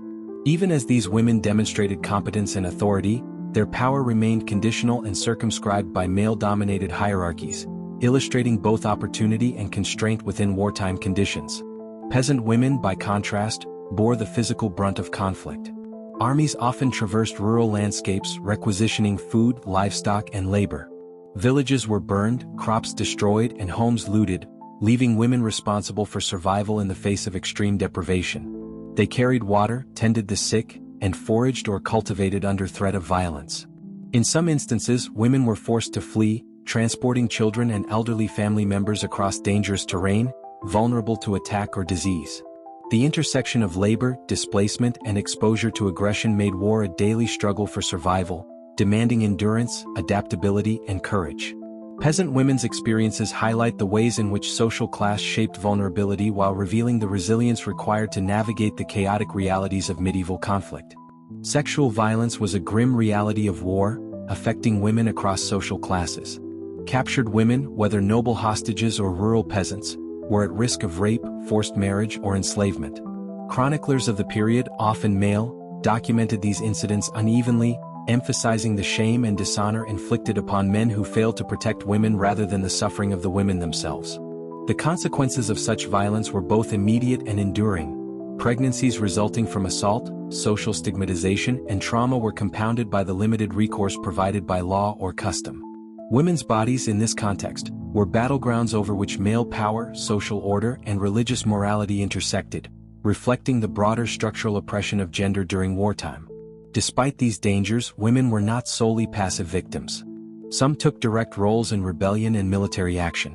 Peasant uprisings such as the Jacquerie in France or various English and German revolts saw women contribute actively, sometimes arming themselves, fortifying villages, or supplying provisions and intelligence. Noble women occasionally engaged in political intrigue or negotiated with enemy forces to protect family interests, while others took part in defensive actions when fortifications were besieged. While historical accounts often marginalize these contributions, letters, chronicles, and administrative records suggest that women exercised agency within the constraints imposed by class, gender, and social expectation. Their involvement challenges the notion of women as entirely passive in the theater of war, highlighting adaptive strategies, courage, and political acumen. The psychological dimension of war for women was profound. Constant threat, loss of family members, displacement, and the pressure to maintain households or estates created a pervasive climate of stress and fear. Noble women worried over the fates of husbands and sons, while peasant women faced existential threats to food security and personal safety. Enduring the emotional toll of grief, anxiety, and uncertainty required resilience and resourcefulness, whether through prayer, community networks, or strategic negotiation with both allies and enemies. War shaped not only material conditions but also social relations, mental health, and familial responsibilities, illustrating the multidimensional burden placed upon women in conflict. Women also engaged in supportive roles that were essential to military campaigns. They cooked, cleaned, tended to the wounded, and maintained logistical supply lines. In castles and towns, they managed storage, repaired fortifications, and ensured continuity of daily life amidst turmoil. These labor-intensive contributions were often invisible in official records yet were critical to sustaining armies and communities. The integration of women's work into military operations underscores the complexity of medieval warfare, revealing that the burden of conflict extended far beyond the battlefield. Religious and moral frameworks shaped women's responses to war. Clergy emphasized endurance, piety, and spiritual fortitude as essential virtues for women navigating conflict. Noble women were expected to uphold the honor and reputation of their families, while peasant women were exhorted to obey God's will in enduring hardship. Religion provided both comfort and constraint. It offered moral justification for survival strategies while reinforcing expectations of submission, labor, and moral vigilance. In this way, spiritual ideology intersected with social and material realities, mediating women's experiences of vulnerability and agency. Economic considerations further shaped women's wartime experiences. Noble women negotiated ransoms, managed dowries, or oversaw the redistribution of estate resources to sustain families. Peasant women labored to produce food, mend clothing, and maintain homes in the absence or incapacitation of male relatives. In both cases, women's labor was indispensable to survival, yet often unrecognized, revealing the gendered dimensions of economic responsibility during periods of instability. War heightened dependency on female management, exposing both the reliance upon and the limitations placed on women by prevailing social hierarchies. Finally, women's involvement in war and rebellion demonstrates the interplay of vulnerability and agency. They were subject to violence, exploitation, and coercion, yet they also exercised ingenuity, leadership, and resistance. Whether defending a village, negotiating a truce, or sustaining a household under siege, women's actions shaped outcomes in both local and broader political contexts. The historical record, though often silent or biased, preserves glimpses of their courage and adaptability, highlighting the resilience required to navigate a society in which warfare was an inescapable aspect of life. In conclusion, medieval women's experiences of war and rebellion reveal a complex intersection of oppression, labor, and agency. Noble women managed estates and political responsibilities under threat. Peasant women endured physical labor, displacement, and violence, and both engaged in adaptive strategies that reflected resourcefulness, resilience, and courage. War magnified the vulnerabilities already imposed by gendered, legal, and religious structures, yet it also created opportunities for women to assert influence, demonstrate leadership, and protect their families. Understanding women's roles in conflict challenges traditional narratives that focus solely on male combatants, highlighting the essential contributions, suffering, and resilience of women in shaping medieval society. Amid the constraints, oppression, and vulnerability that characterized medieval women's lives, art, literature, and culture offered a unique, if limited, space for expression, influence, and preservation of female voices. Across social classes, women engaged with cultural production in ways that both reflected and subtly challenged the structures that sought to confine them. Their presence in manuscripts, illuminated texts, religious devotion, oral tradition, and visual arts reveals a complex interplay between societal expectations, gendered limitations, and creative agency. While women were often the subjects of artistic and literary representation, they were sometimes also the creators, patrons, and interpreters, navigating the rigid hierarchies of a male-dominated cultural landscape with ingenuity and resilience. Noble women, particularly in courts and monastic settings, had access to education, literacy, and artistic materials that allowed them to participate actively in cultural life. Patronage was a critical avenue through which women exercised influence.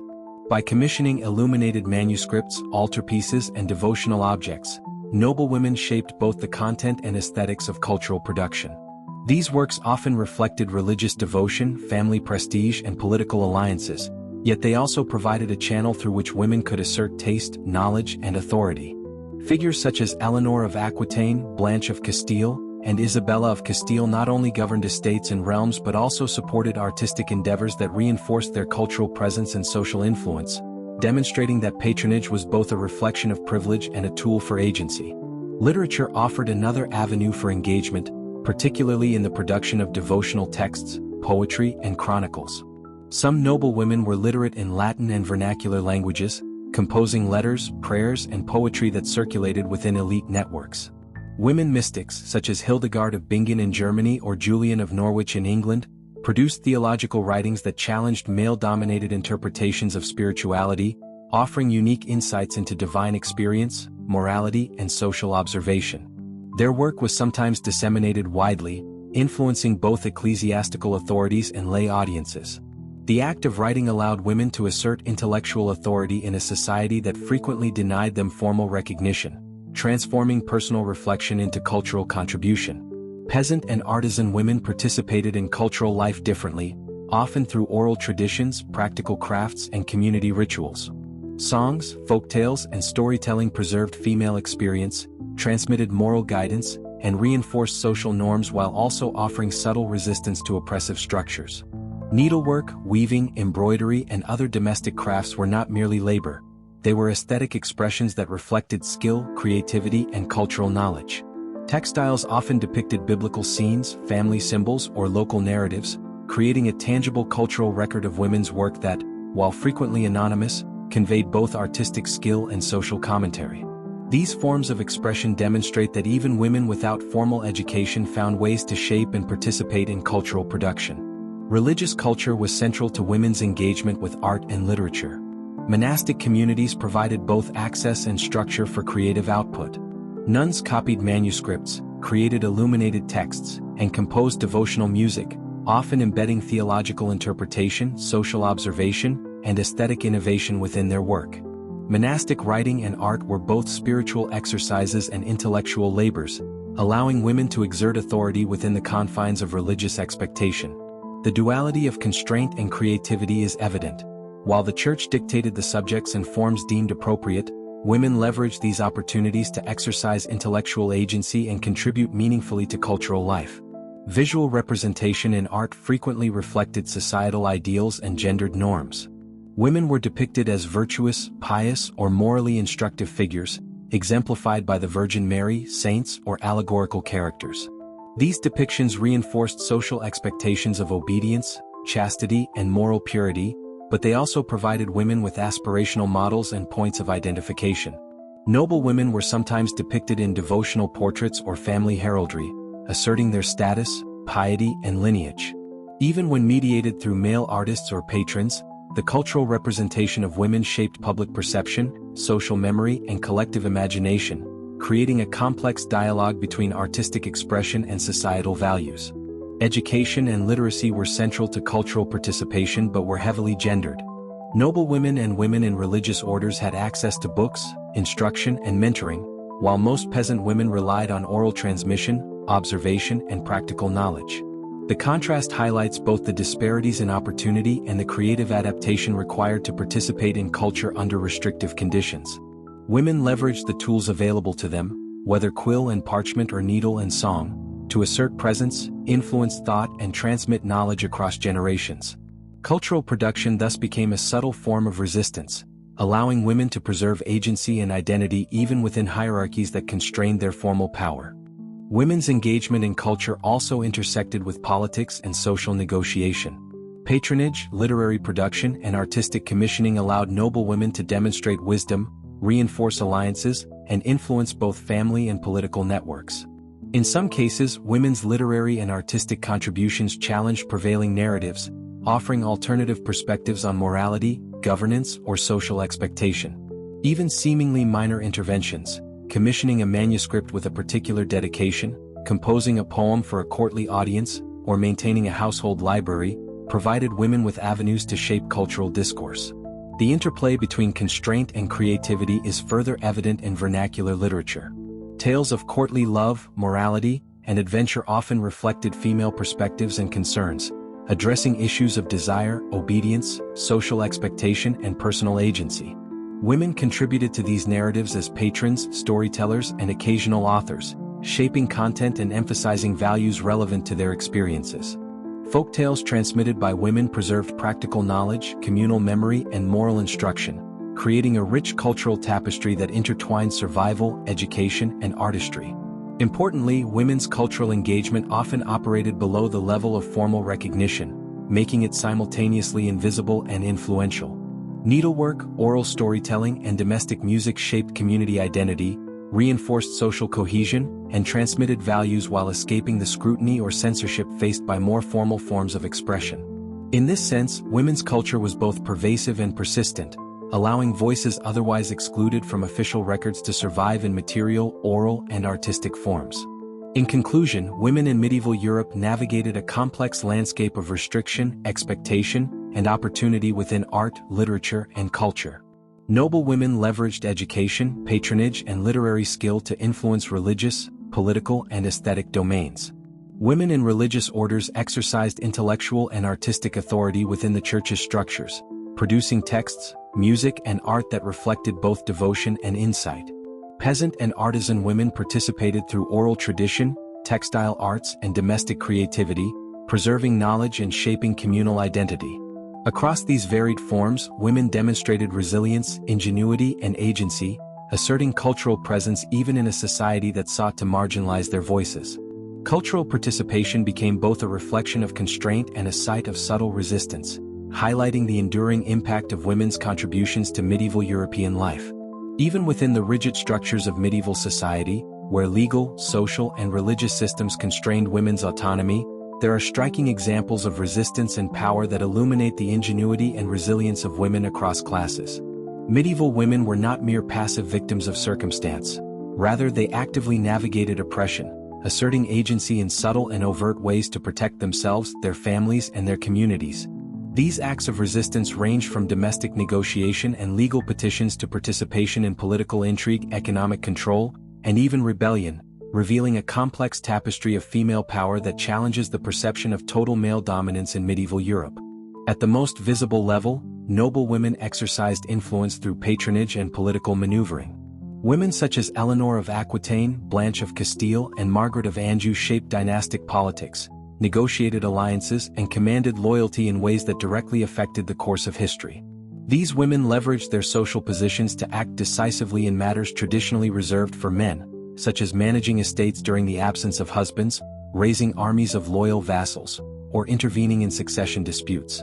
Even within the patriarchal hierarchy, these noble women carved out spheres of authority that combined strategic intelligence, administrative acumen, and social influence, demonstrating that power was not solely determined by gender but could be exercised through negotiation, skill, and reputation. Peasant and artisan women resisted oppression in forms less visible but equally significant. Daily labor, household management, and agricultural production offered women opportunities to assert autonomy, protect resources, and shape local economic life. For example, women might negotiate with landlords for fair rents or with neighbors for shared resources, subtly undermining exploitative practices.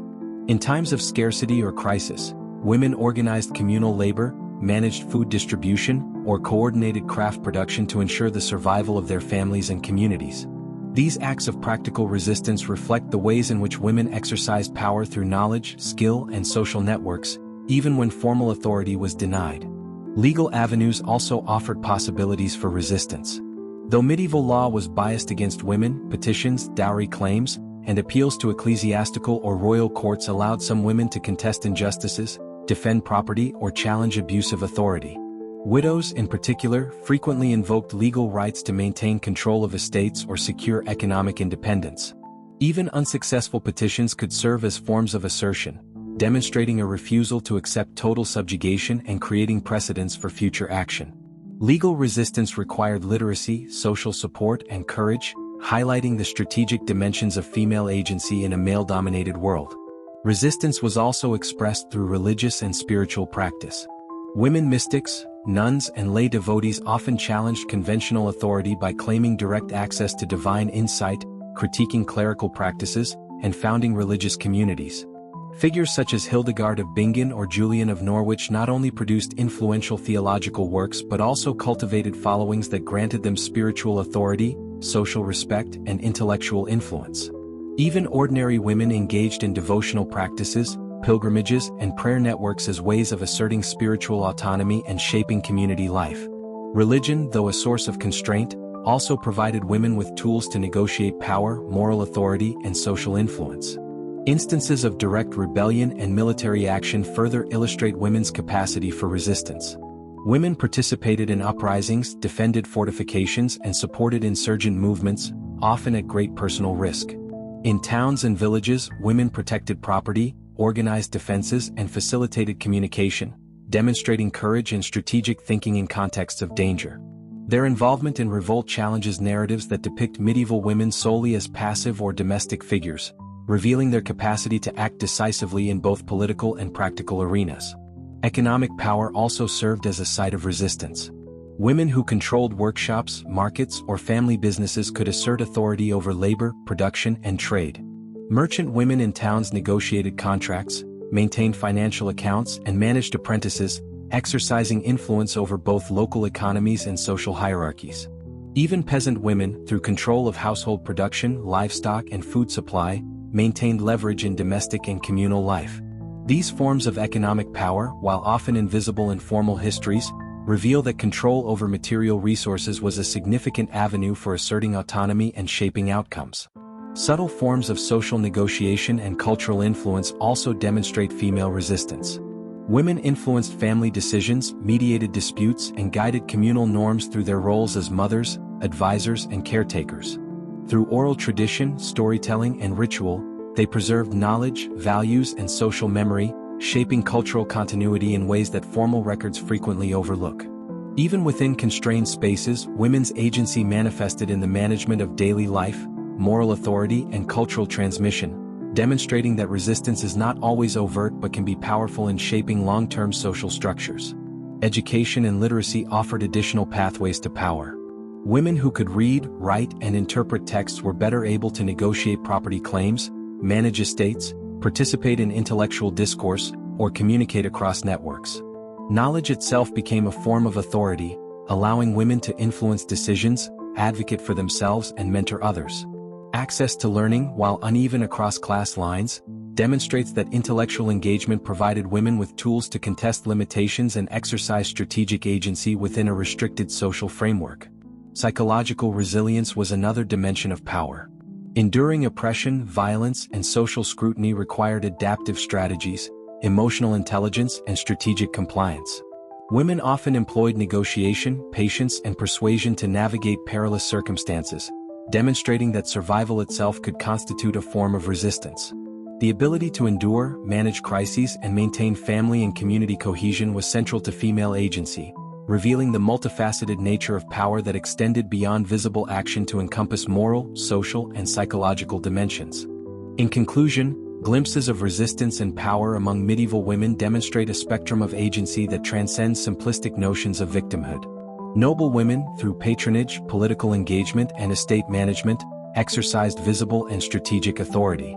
Peasant and artisan women resisted through labor, economic negotiation, and communal action, asserting control within the constraints of daily survival. Spiritual and cultural practices allowed women to exert moral and intellectual influence, shaping both local and broader communities. Across these domains, resistance ranged from subtle negotiation to overt challenge, revealing a persistent and adaptive female agency that endured despite systemic oppression.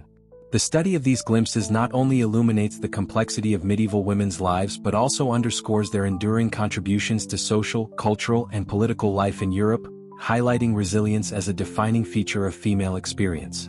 The lives of medieval women were defined by a profound tension between constraint and resilience, oppression and ingenuity. Across social classes, women experienced a world in which patriarchal structures, legal restrictions, religious authority, and cultural norms circumscribed their choices, their labor, and their bodies. Peasant women toiled under the demands of subsistence, childbirth, and household management, while noble women navigated marriage alliances, estate administration, and courtly obligations. Despite these differences in circumstance, a unifying theme emerges: the systematic shaping of female life by forces largely beyond women's control, alongside the remarkable ways in which they exercised agency, endurance, and subtle power within these confines. Throughout the medieval period, women's bodies were sites of social, religious, and political concern.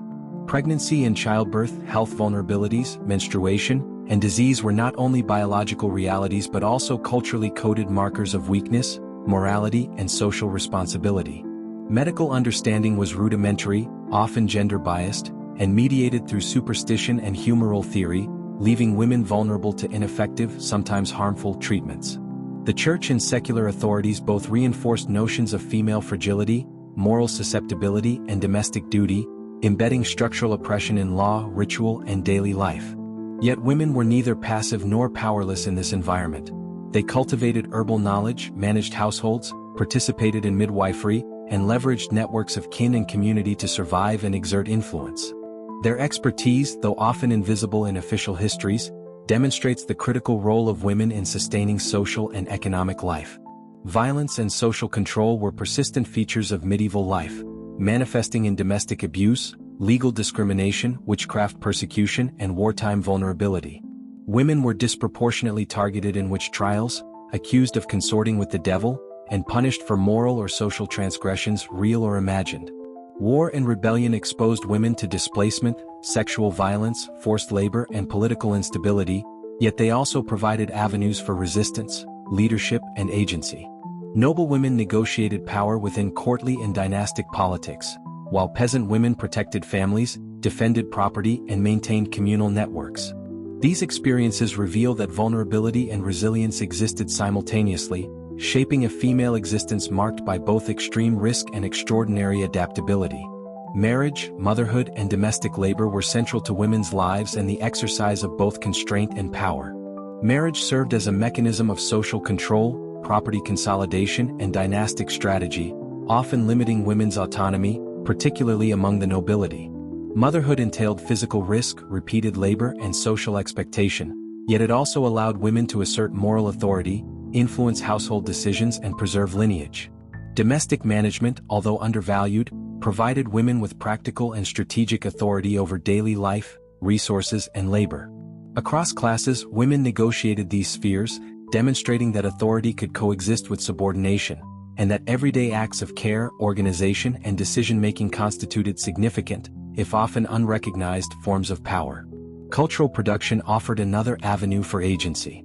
Noble women patronized art, literature, and music, shaping aesthetics, religious devotion, and social memory.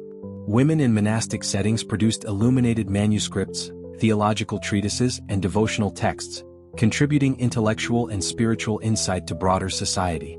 Peasant and artisan women preserved oral traditions, crafted textiles, and transmitted practical knowledge, embedding cultural continuity and creative expression within the rhythms of daily life. Across these forms, women's engagement in culture reflected both adaptation to constraint and subtle resistance, leaving enduring legacies that shaped medieval intellectual, religious, and artistic landscapes. Education and literacy further empowered women, providing tools for negotiation, economic management, spiritual engagement, and social influence. While access was uneven and often mediated by class, women leveraged learning to protect property, engage in correspondence, participate in intellectual discourse, and influence family or communal decisions. Knowledge became a form of power, revealing the nuanced ways in which agency could be exercised within restrictive social frameworks. Even in contexts of profound limitation, women's intellectual contributions underscore their capacity to assert authority, preserve knowledge, and shape cultural and social structures. One of the most enduring themes in the history of medieval women is resilience. Despite systemic oppression, violence, labor exploitation, and social marginalization, women persisted, adapting to circumstances, cultivating networks, and asserting agency whenever possible. Resistance took many forms: legal appeals, domestic negotiation, spiritual leadership, economic management, and participation in rebellion or defense. These acts, whether public or private, demonstrate a continuous negotiation between subordination and self-determination, illustrating that female experience was neither monolithic nor entirely defined by victimhood. The legacy of medieval women extends beyond their immediate historical moment. Their labor sustained economies, their knowledge preserved cultural continuity, their spiritual leadership shaped religious practice, and their strategic engagement influenced political, social, and familial outcomes. Yet their contributions were often rendered invisible in historical records, overshadowed by male-dominated narratives. Recovering the stories of medieval women through law, literature, art, and material culture provides a fuller understanding of the period and challenges assumptions about gender, power, and agency in historical societies. The shadows of their struggles illuminate the persistence of patriarchal structures but also the enduring ingenuity, adaptability, and resilience that defined female life. In reflecting on the totality of medieval women's experiences, a complex picture emerges. One of constraint interwoven with agency, oppression tempered by resilience, and vulnerability accompanied by resourcefulness. Noble and peasant women alike navigated social hierarchies, legal systems, religious authority, and economic demands, yet they found ways to assert influence, exercise judgment, and preserve life and culture. From the domestic sphere to the battlefield, from the manuscript to the loom, women shaped medieval society in ways both visible and invisible, leaving a legacy that continues to inform historical understanding. Ultimately, the study of medieval women highlights the interplay of power, constraint, and survival in human societies. By examining the multifaceted strategies women employed to navigate violence, labor, family, and culture, we gain insight into the resilience of individuals facing systemic oppression. The brutality of medieval life for women is undeniable, yet it is matched by the endurance, creativity, and agency they exhibited in response. The shadows of the past cast by these women are both a testament to the oppression they endured and a celebration of the strength, intellect, and adaptability they demonstrated.